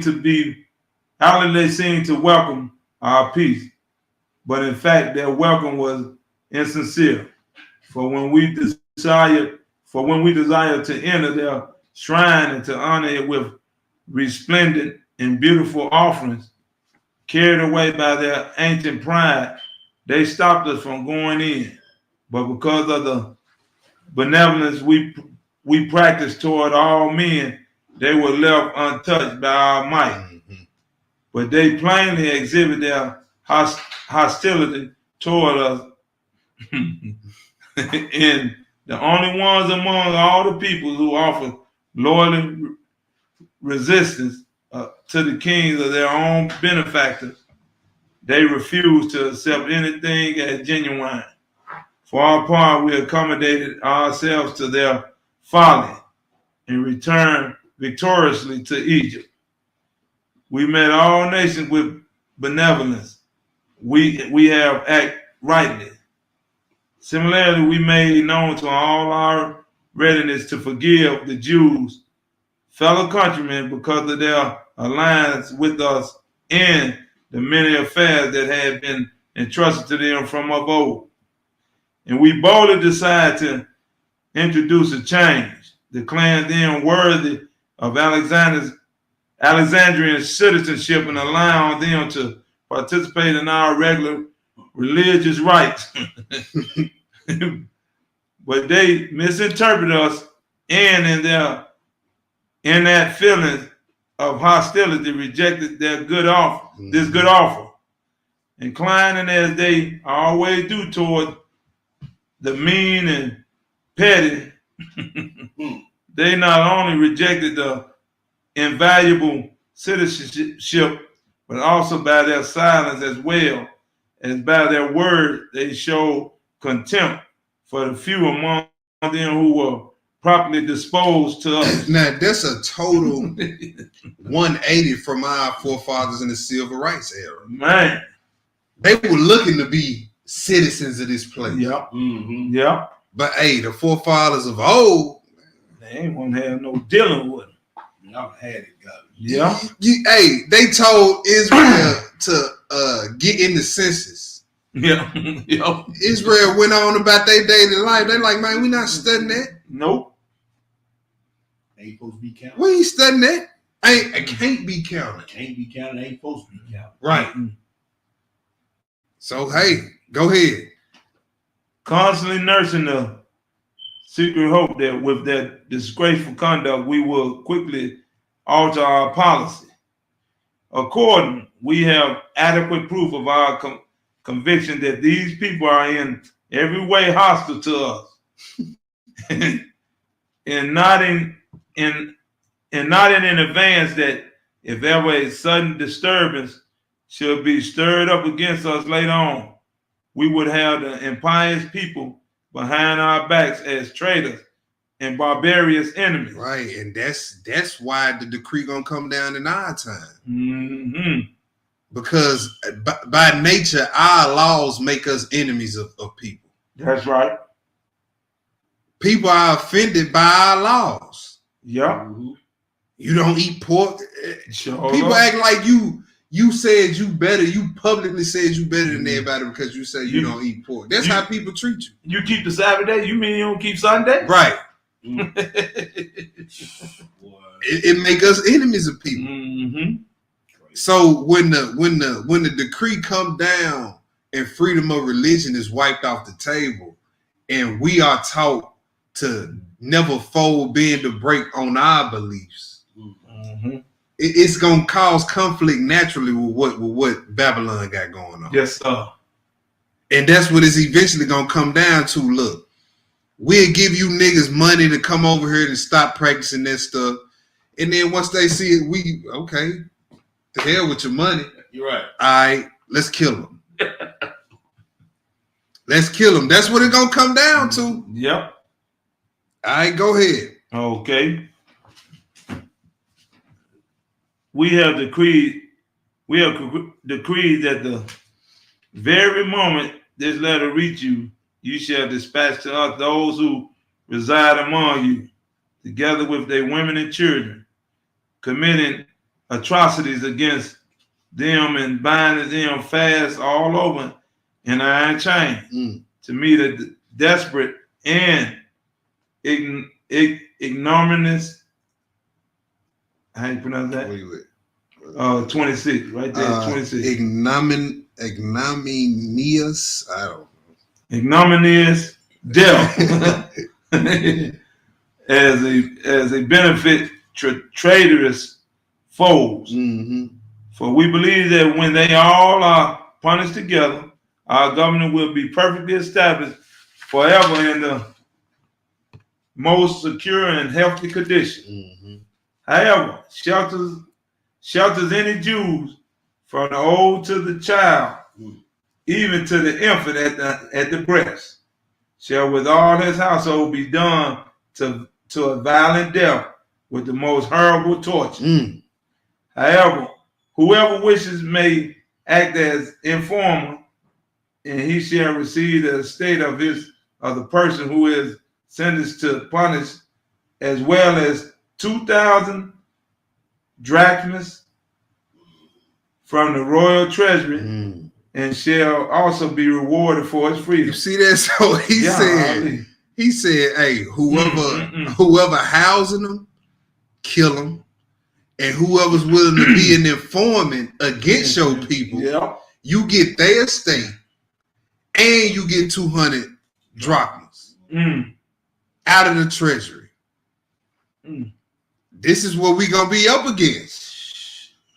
There you go. You know, sellouts out there. Bruce, who's still secretly in love with Babylon, that's gonna be amongst us. That's gonna be selling us out. Yeah, they meet over at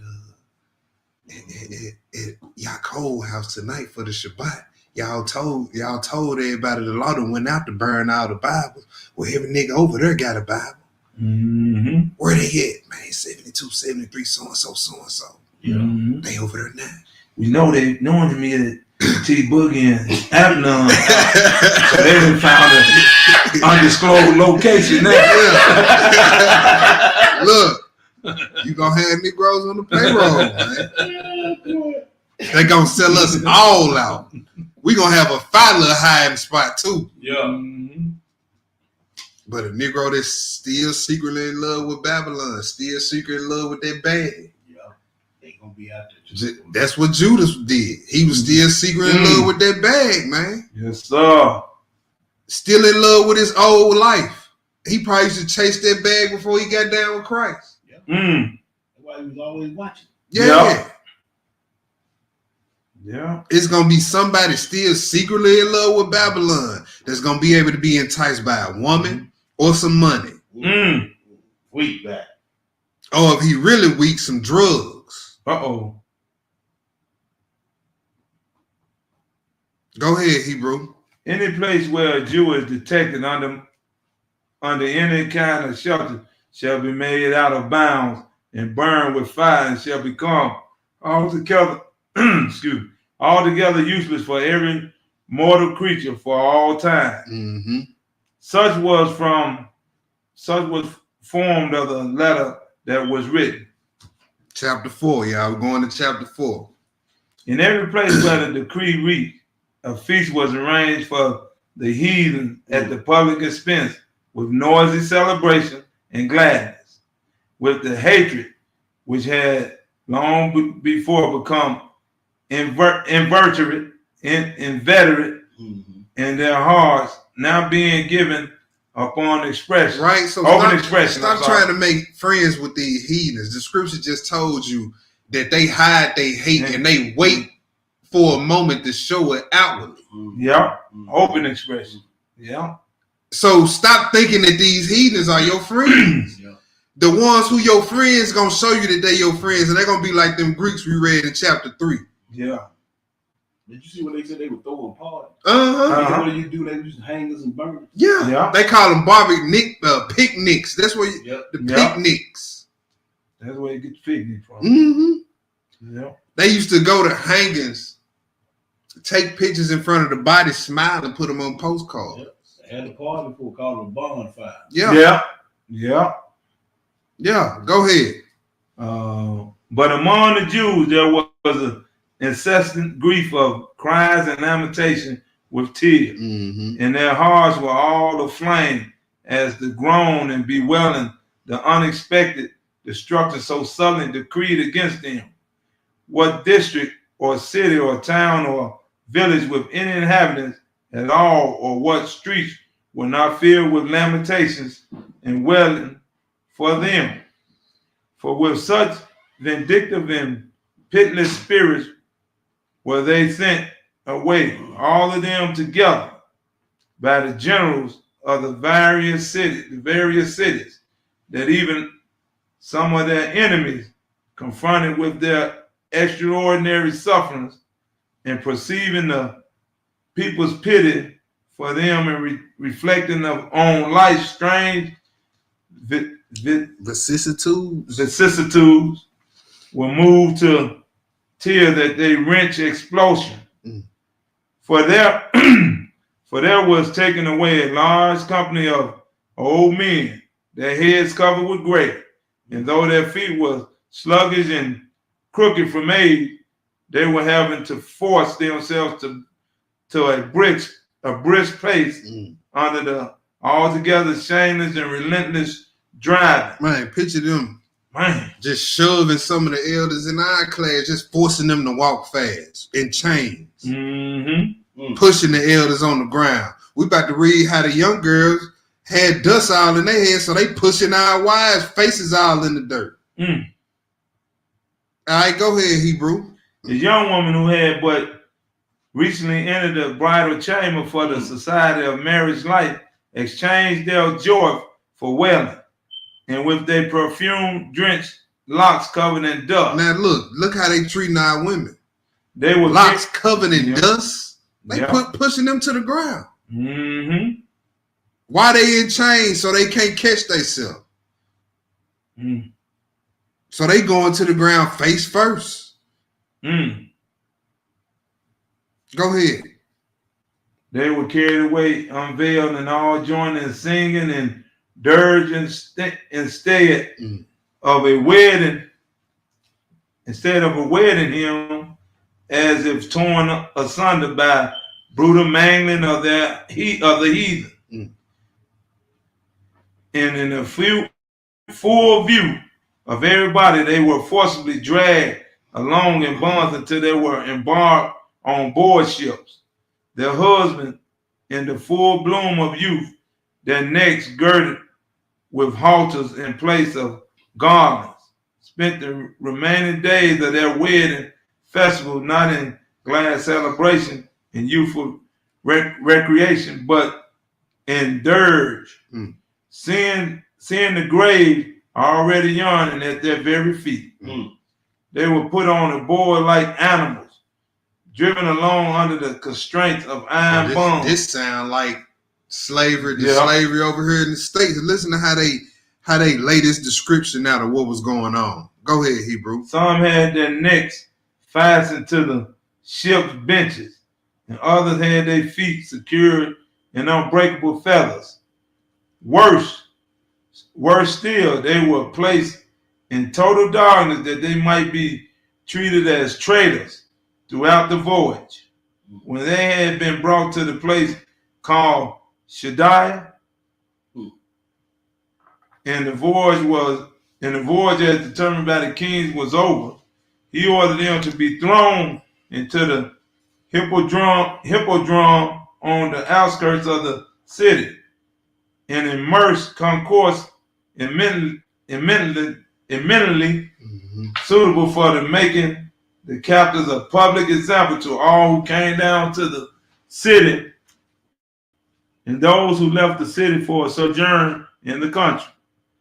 The purpose being to prevent them from associating with the king, forces or claiming to be within the precincts of the city.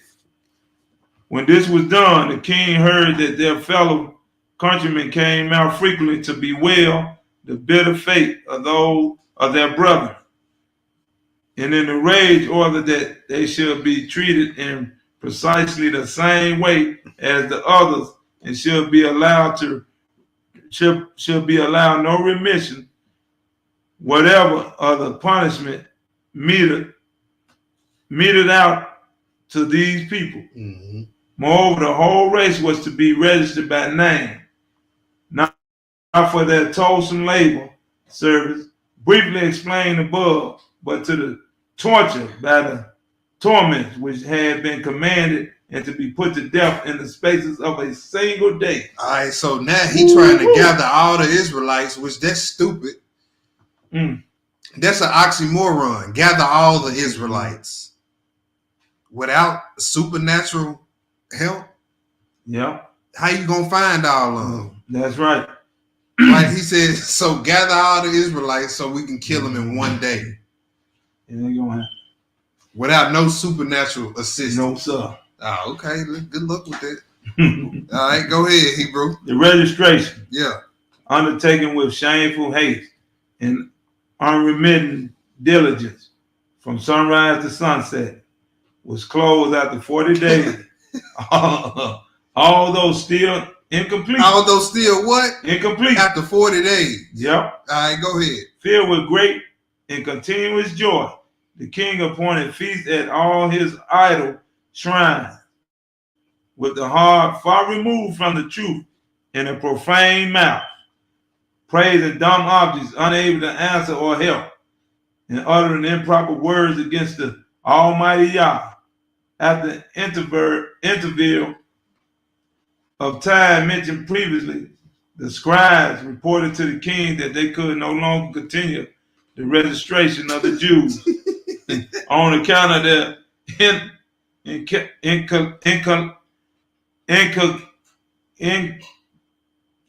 incalculable number. Although in fact the majority was still Majority was still in the country. The majority was still in the country. Some still remaining in their homes, and others on the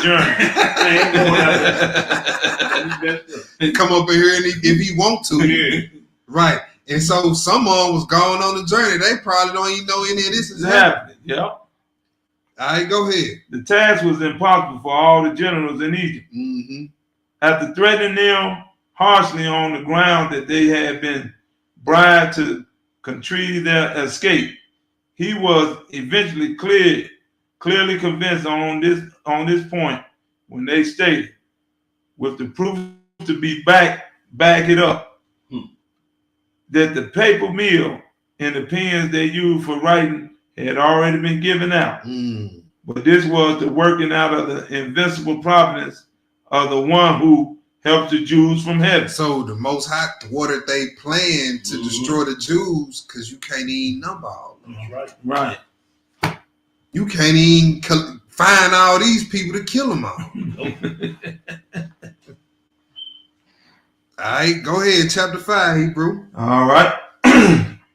He then summoned Herman, who was in charge of the elephant, and filled with the stern anger and rage and completely inflexible, ordered him for the following day to drug all the elephants, 500 in number, with the large handfuls of frankincense and quantities of unmixed wine. Ooh, boy, straight wine, no chaser. Unmixed wine. Mm. Then he getting them high with that frankincense. Yes, sir. Yeah. Go ahead. Then when they were wild with the plentiful supply of drink to bring them into the compass, the fate of the Jews. When he had given out these orders, he turned to his feasting.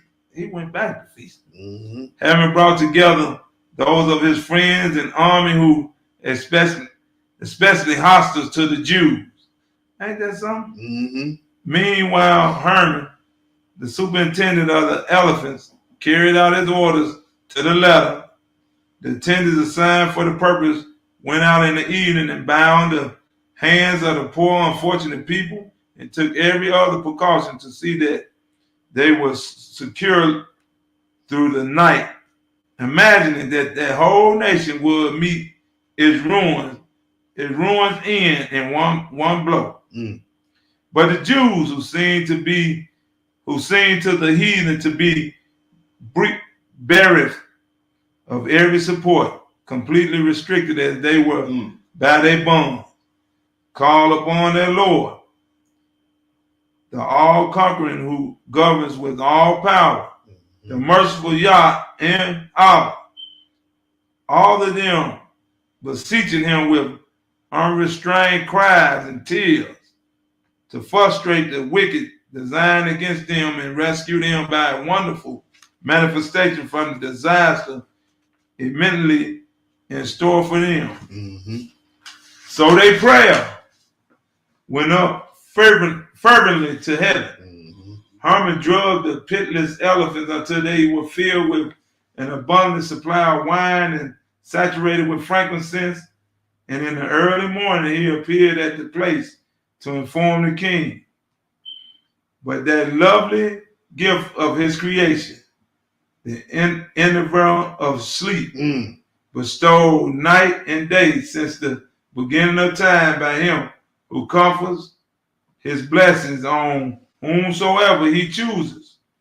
He sent up on the king. So the Most High put a heavy sleep on this king. Yep. His man about to come in there and get him. It's go time, king. Every time you say something, he snore loud. Go ahead.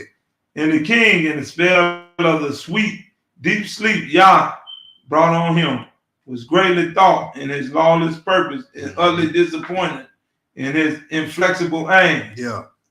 The Jews, having escaped the appointed hour, praised their holy Yah and begged him, who is quick to respond in mercy, to show the power of his mighty hand to the arrogant heathen. But the middle of the 10th hour had nearly arrived when the official in charge of the invitations noticed that the guests were assembling and went to the king and shook him. Boy, shook him, trying to shake him about this sleep. I'll tell you. He did all that partying and drinking. All right, go ahead, Hebrew. He had trouble in awakening him, but then pointed out that the duration of the banquet was almost past and reminded him of the circumstances. The king took account of what he had said and then, turning to his cups, he ordered the guests at the banquet to take their place opposite of him. This done, he advised them to give themselves up to revelry, to appreciate the great honor conferred upon them, and regarded this late part of the feast as all good cheer. At the period of the table fellowship, the king summoned Haman, and with 7 threats inquired of him why the Jews had been allowed to survive that day. So look what the Most High doing. All right, you want to kill him the first time?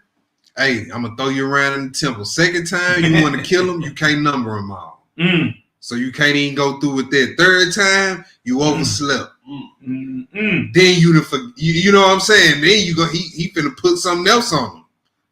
All right, keep reading, Hebrew. But when he pointed out that he had carried out every last word of the king's biding overnight, and his friend confirmed it, the king was seized with rage more fierce than Phalaris, and said that the Jews had only slept to thank for that day's grace. Oh, lucky I overslept. All y'all will be dead. You can't even tell us why you overslept. Right, go ahead.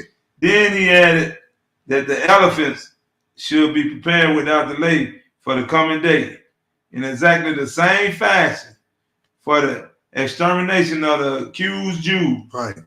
Accursed Jews, I'm sorry. When the king had spoken, all who were present readily assented together with joy, and each went off to his own home. But they used the nighttime not so much for sleep as for devising all sorts of insults for the people they thought were doomed. The cock had not sooner crowed, the dawn then Haman set the beasts and all their paraphernalia in motion, and the great colonnade. The crowd in the city thronged together for the pious spectacle, eagerly awaiting the first light of morning. But the Jews, drawing their last breath in tearful supplication and strange lament, stretched out their hands to the heaven and implored the Almighty Yah once more for help, them to help them speedily. The rays of the sun were not yet widely dispersed, and the king was receiving his friends when Haman presented himself and invited him to go forth, explaining that this wish was now ready to be granted. When the king received his report, he was amazed at the outrageous invitation to go forth, overtaken as he was by complete ignorance. Now the Most High done put a spirit of forgetfulness on this heathen. Right? He finna be like, what we doing out here? Why we finna kill the Jews again? Huh? Who said all this? Go ahead. And asked what business was on his hand that required everything to be completed for his sake with such haste. But this was the working of Yah, who governs all things, who had implanted in his mind forgetfulness of his previous scheme. Oh, that's scary, boy. Man. You want a real life example of that? Look at the boy out of the STL. The spirit of forgetfulness. Woo, boy, the Most High. Man, look. That's a dementia. Yeah. Most High smote you with that. You will be talking about something else here real soon, other than these scriptures. Playing with the Most High. Yes, sir. All right, go ahead. But Haman and all his friends pointed to the beast and the truth, he said. Everything is in readiness, King, in accordance with your firm purpose. However, he was filled with stern anger at the word, since by the providence of Yah, in this matter, his mind had gone blank, and gazing at him threateningly, he said, "If your parents or your offspring were here, I would have served them as an example meal to the wild beasts instead of the Jews, against whom I have no complaint, and who above all elders showed an absolutely unflinching loyalty to my ancestors.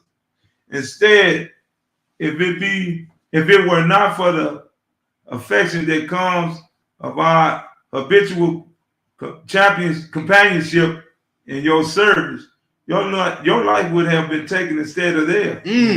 So Herman met with an unexpected and dangerous threat, and he cast his eyes down and his face fell. The king's friend, slipping out suckily, one by one, sent away the gathering throng, each to his own business. The Jews, on hearing what had happened with the king, praised Yah, who had manifested himself, the master, the king of kings, since they had obtained his help from him also. Had the king once more arranged the whole banquet in the same way in order the company to turn the revel. He then summoned Herman and said, menacingly, "How often, wretch, must I give you orders on the self-same matter?" Boy, I know Herman, man, the man. Most High got this boy mind in a blender right now. Yep, Herman don't know what's going on. The king don't know whether he coming or going. And that make people look at you sideways. Yeah. Quick. Yeah, Yep. So they be like, okay, it's Yeah. like bad. It's time to get him out. yeah. But man, peep how the Most High, you just wake up one day and the Most High got you singing a completely different tune. Yep. Watch yourself. You boy, that's crazy. That's crazy right there. It's telling like you was never even taught the scriptures. Yep. Oh, we stop. That's crazy, man. Go ahead, Hebrew. Fit out the elephants right now for tomorrow, for the extermination of the Jews. Mm-hmm. But his kinfolk who were at the table with him were astonished at his waywardness and remonstrance with him as follows. Mm-hmm. How long, King, will you make trial of us, although we were fools? Mm-hmm. For the third time now you have ordered us to exterminate the Jews. And once again, when the business is in hand, you change your mind and cancel your decree. Man, what you gonna do? All this has put the city in a tumult of anticipation, and already crowded with throngs of people. Mm-hmm. It has several times now been in danger of being plundered. Thereupon the king, a veritable Phalaris in every respect, was filled with madness and completely heedless of the changes of the heart which had been effected in him for the protection of the Jews. Vowed impotently but vainly that he would forthwith dispatch the Jews to the grave. Ooh. So somebody said, "Look, I'm tired of playing games. Yeah. I'm finna go kill all of them." So Yeah. when somebody got impatient, he got tired of the foolery. Yeah. Mm-hmm. He hopped up like, "Man, I'm finna kill all of them." Go ahead. Mangled by the knees and feet of the beast, Mm-hmm. and that he would make an expedition against Judea, and quickly lead and level it to the ground with fire and sword, and would swiftly burn down the temple to which he had refused admission, and empty it for all time of those who sacrificed there. Forgive me. Then his friends and kinfolks left in a great glee and high confidence, and had troops posted in the midst, convenient spots in the city to keep guard. Mm-hmm. The superintendent of the elephants drove the beasts almost, one might say, to a state of madness with fragrant draught of wine mingled with frankincense, and equipped them with the horrible implements. About dawn, when the city was already full of innumerable crowds making their way toward the hippodrome, he entered the place and excited the king to take up the business on hand. Mm-hmm. Then the king, his impious heart filled with stern anger, stormed out with the beast, determined to watch without a qualm and with his very own eyes the spectacle of aforementioned Jews' painful and pitiless destruction. When the Jews saw the dust stirred up by the elephants going out at the gate, the fully armed troops accompanied them in the movement of the people in the herd of the thunderous din, thinking that the last crisis of their life and the end of their agonizing suspense had come. Mm-hmm. They took a wailing and moaning and kissed one another, embracing their relatives and falling on their necks, parents and children, mothers and daughters. Some had newborn infants at their breasts, drawing their last milk. Mm. Nevertheless, mindful of a former occasion on which help was given from heaven, they drew themselves on the face with one accord.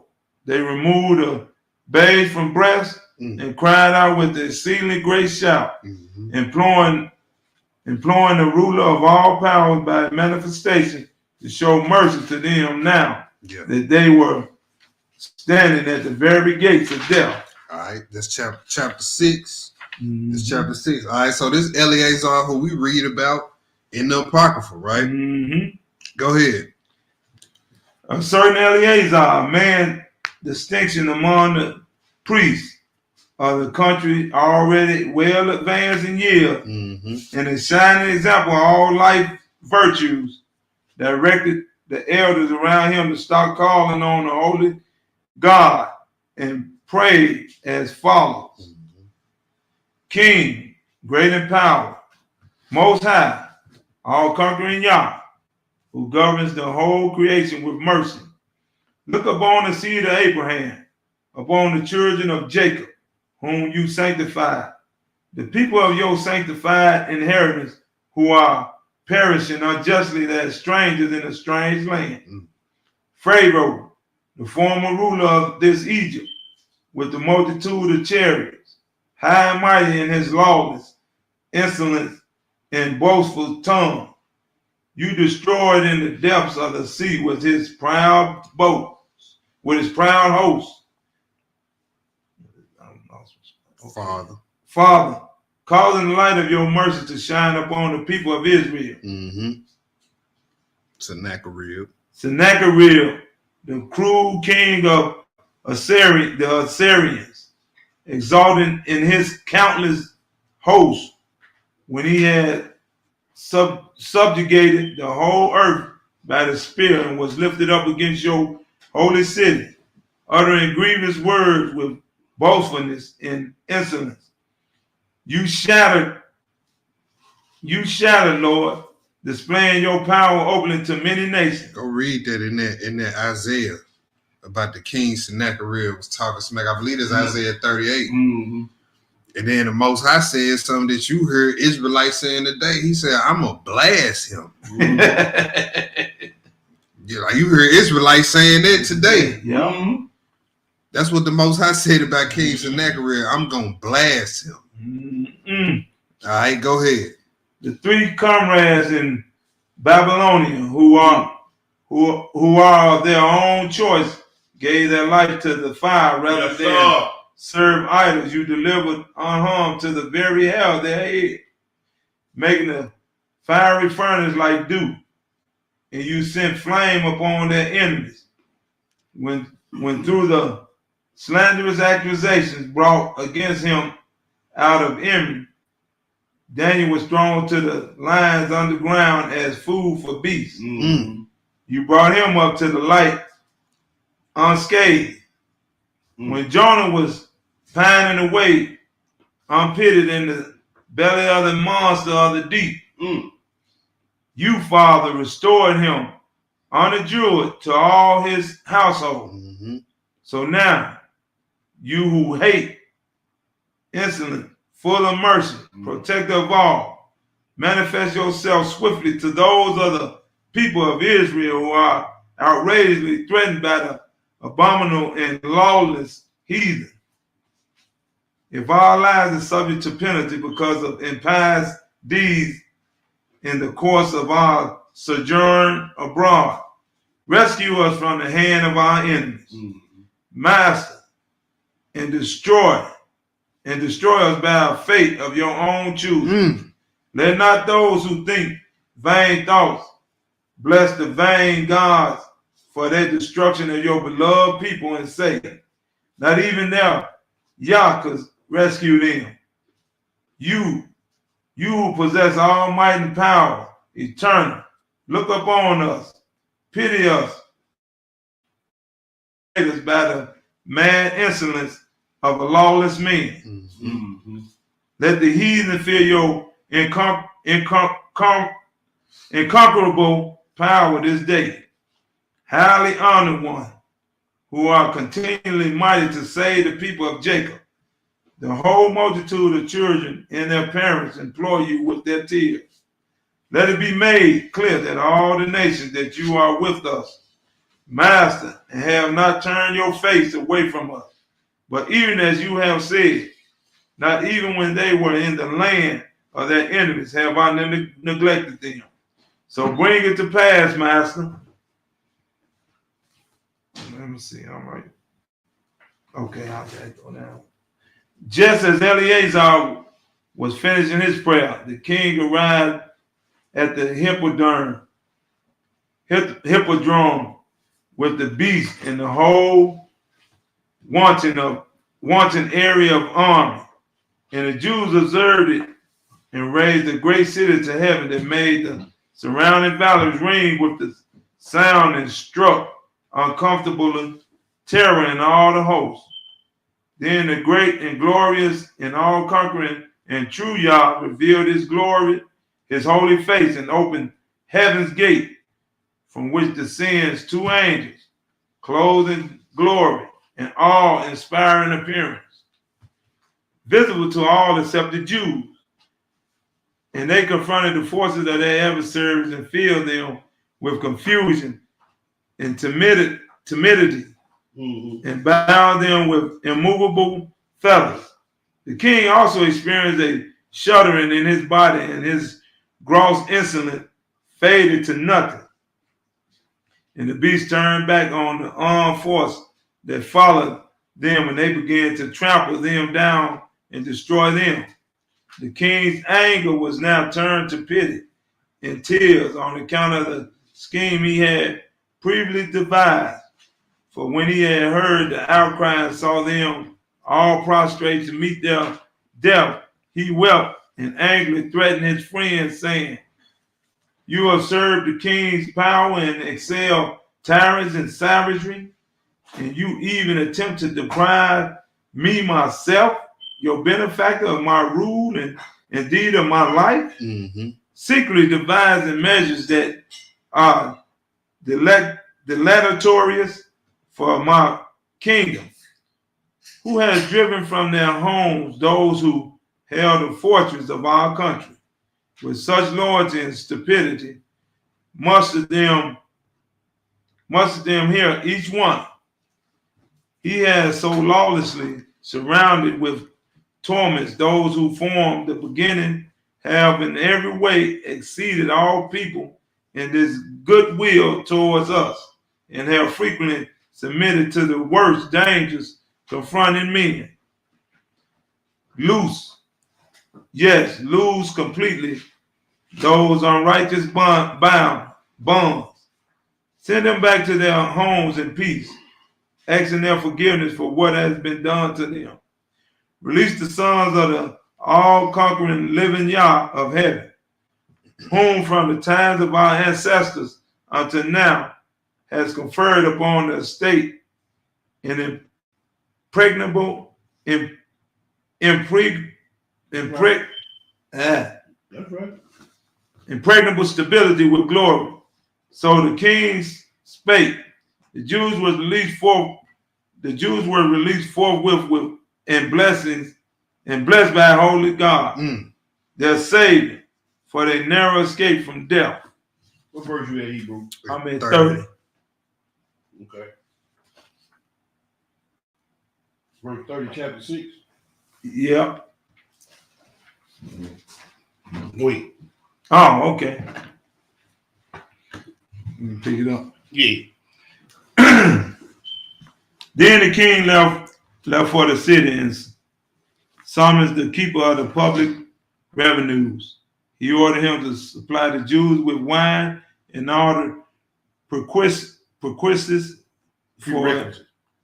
Yeah, that's right. Go ahead. for a feast for 7 days, decreeing that in the very place where they had thought to meet their fate, they should hold a festival of deliverance with all joy. Right.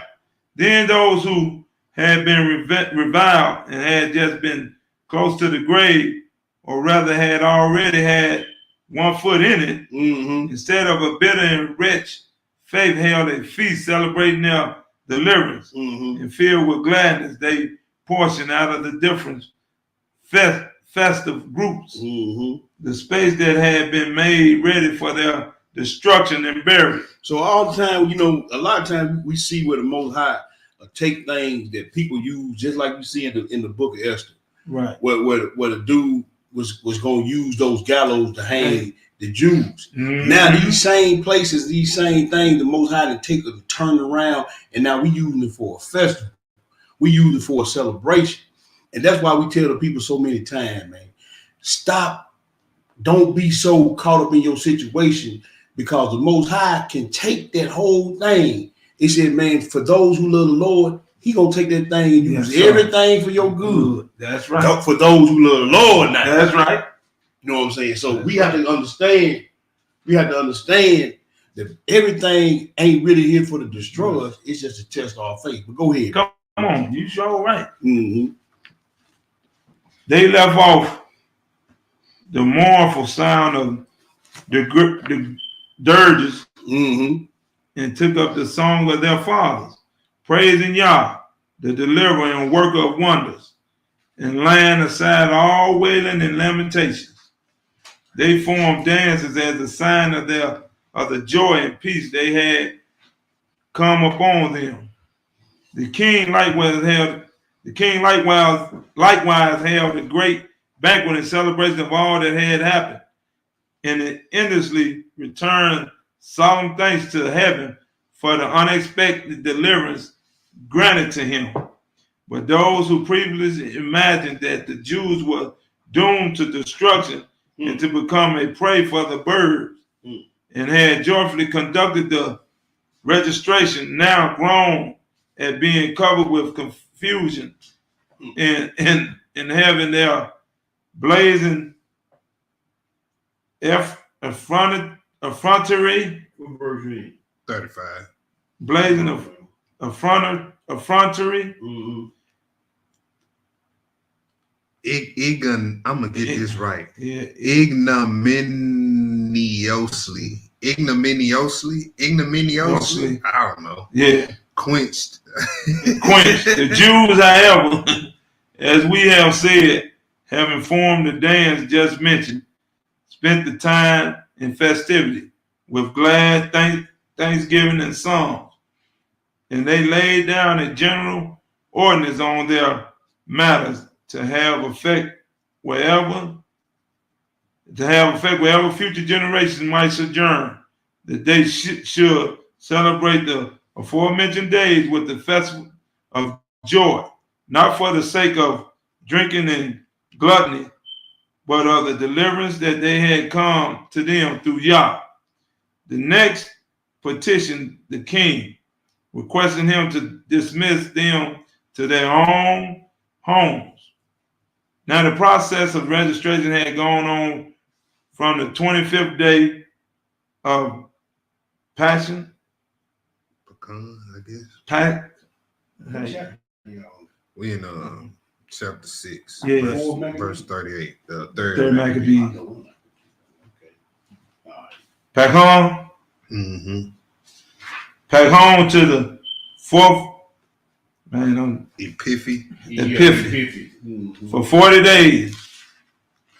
In the appointment of their destruction from the 5th Epiphany to the 7th for 3 days. On these days, the ruler of all revealed his mercy with great glory and rescued them one and all unharmed. Hallelujah. They feasted with everything supplied by the king until the 14th day, when they made a petition for their dismissal. Mm-hmm. The king consented and on their behalf wrote the following letter to the generals in the cities, generously declaring his purpose. Now we're going to chapter 7. King Ptolemy Philopator to the generals in Egypt and all who have charge of our affairs. Greetings and good health. We, for our part, are in good health, and our children also. The great God directing our estate as we desire. Some of our friends, out of malice, by urging the matter on us continually, persuaded us to gather the Jews together in the kingdom in the body and to inflict upon them extraordinary punishment as traitors, suggesting that our sight will never be stable because of the ill will the Jews bear to all nations until this was carried out.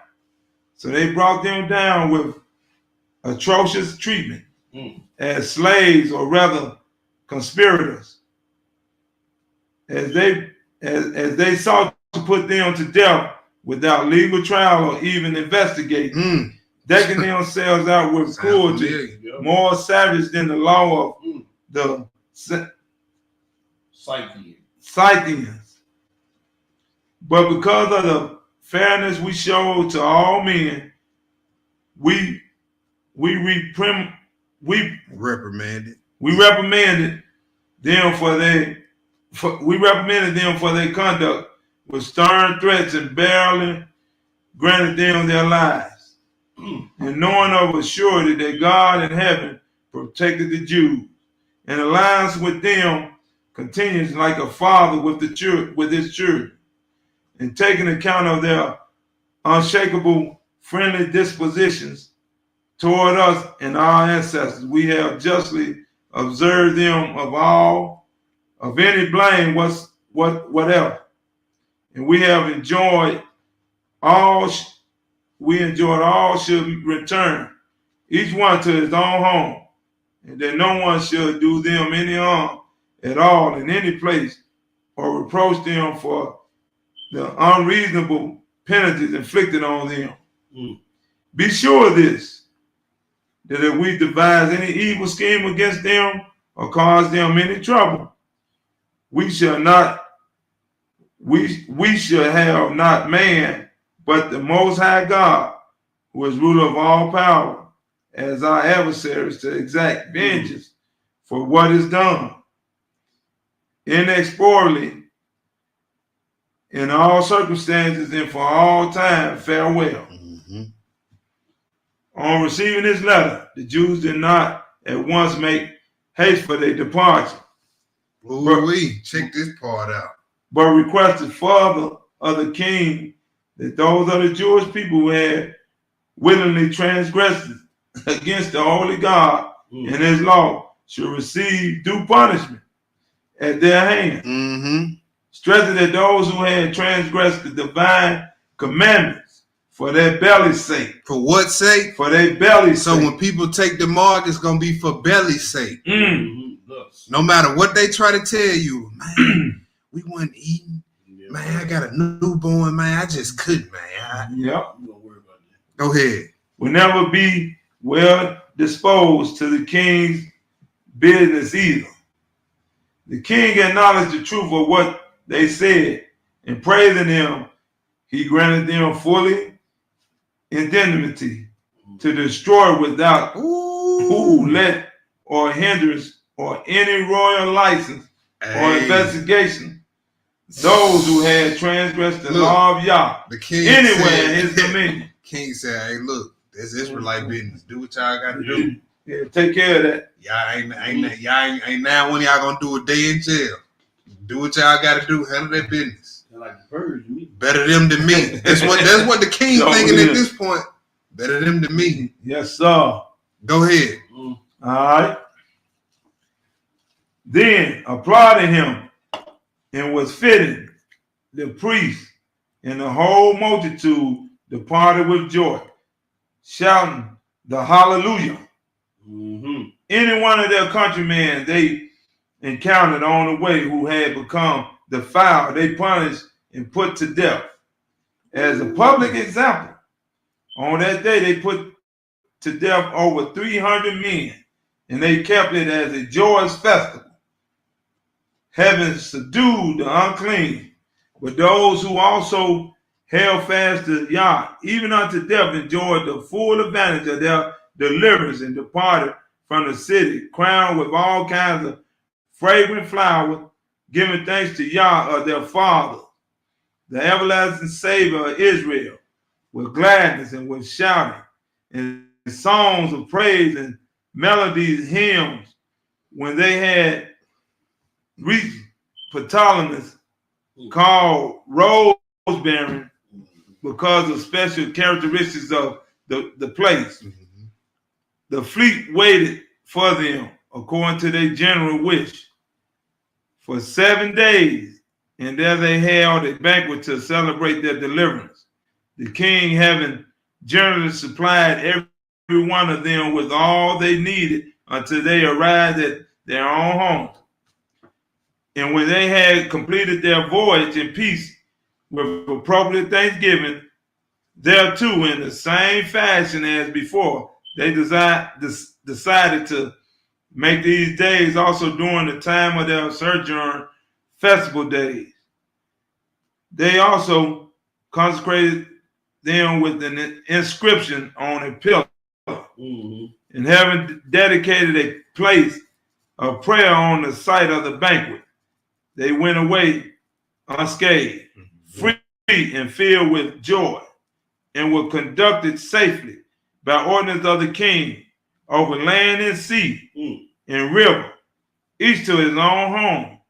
They had even greater authorities than before among their enemies, and were regarded with high esteem and awe.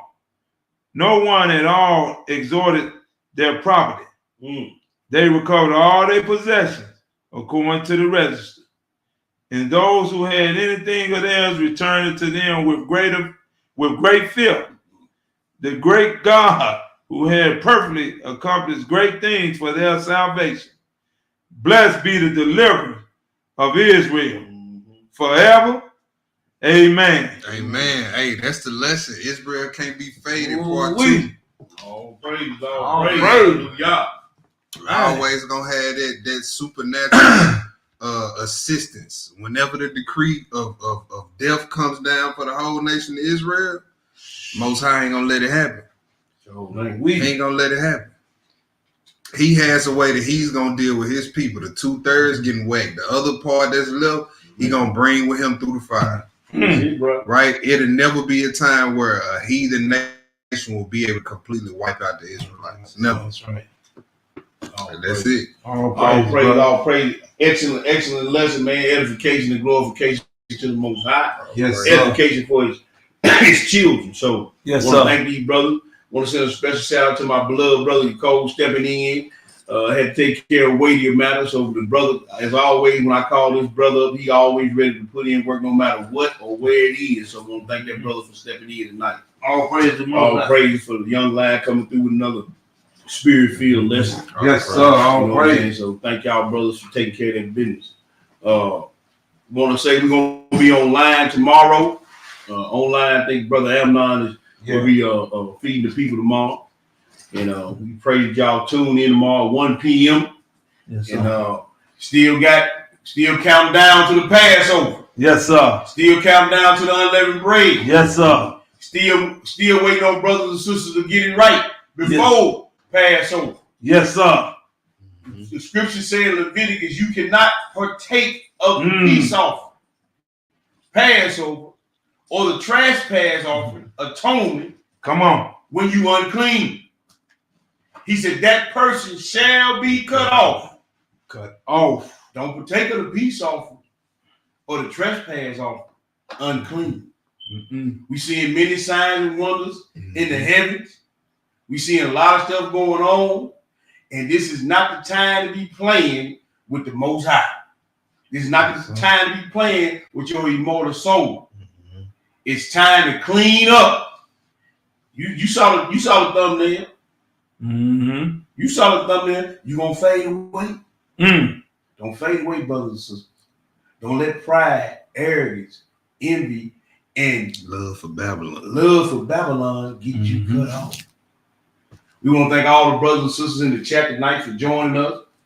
Again, if you planning on being down here, Sister Shonda, as always, we thank you for your donation, sister. All praise to the Most High. May the Most High bless the work of your hands, bless your family, and everything that y'all set y'all mind to as long as y'all walking in the will and the way of the Most High.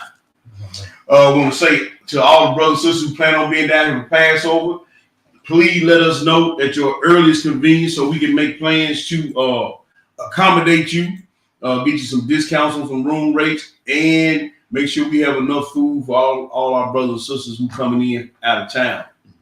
So let us know. Hit us up on the Order Melchizedek email, or you can hit me up on my email, truehebrew02@gmail.com. OOMM, Order Melchizedek Ministries, Memphis, gmail.com. So if y'all coming down, let us know. Please let us know at your earliest convenience. So we want to make sure we can accommodate everybody and still have, and be able to show some hospitality to all our brothers and sisters. With that, I'm going to turn it back over to brothers. They got anything else? Man, ain't got nothing. Shabbat shalom, family. I want to say peace and blessings to each and every one in the chat. And let us continue to pray one for another. We want to send a special shout out and prayer for our beloved brother, Charles Young. And the family. But like I said, let us continue to pray one for another as the Israel family. All praise. Once again, brothers and sisters, 1 p.m. tomorrow. Tune in, like, share, and subscribe. These lessons to the channel and all that good stuff. We love y'all. We appreciate y'all. And we pray that y'all have a blessed and peaceful and restful Shabbat.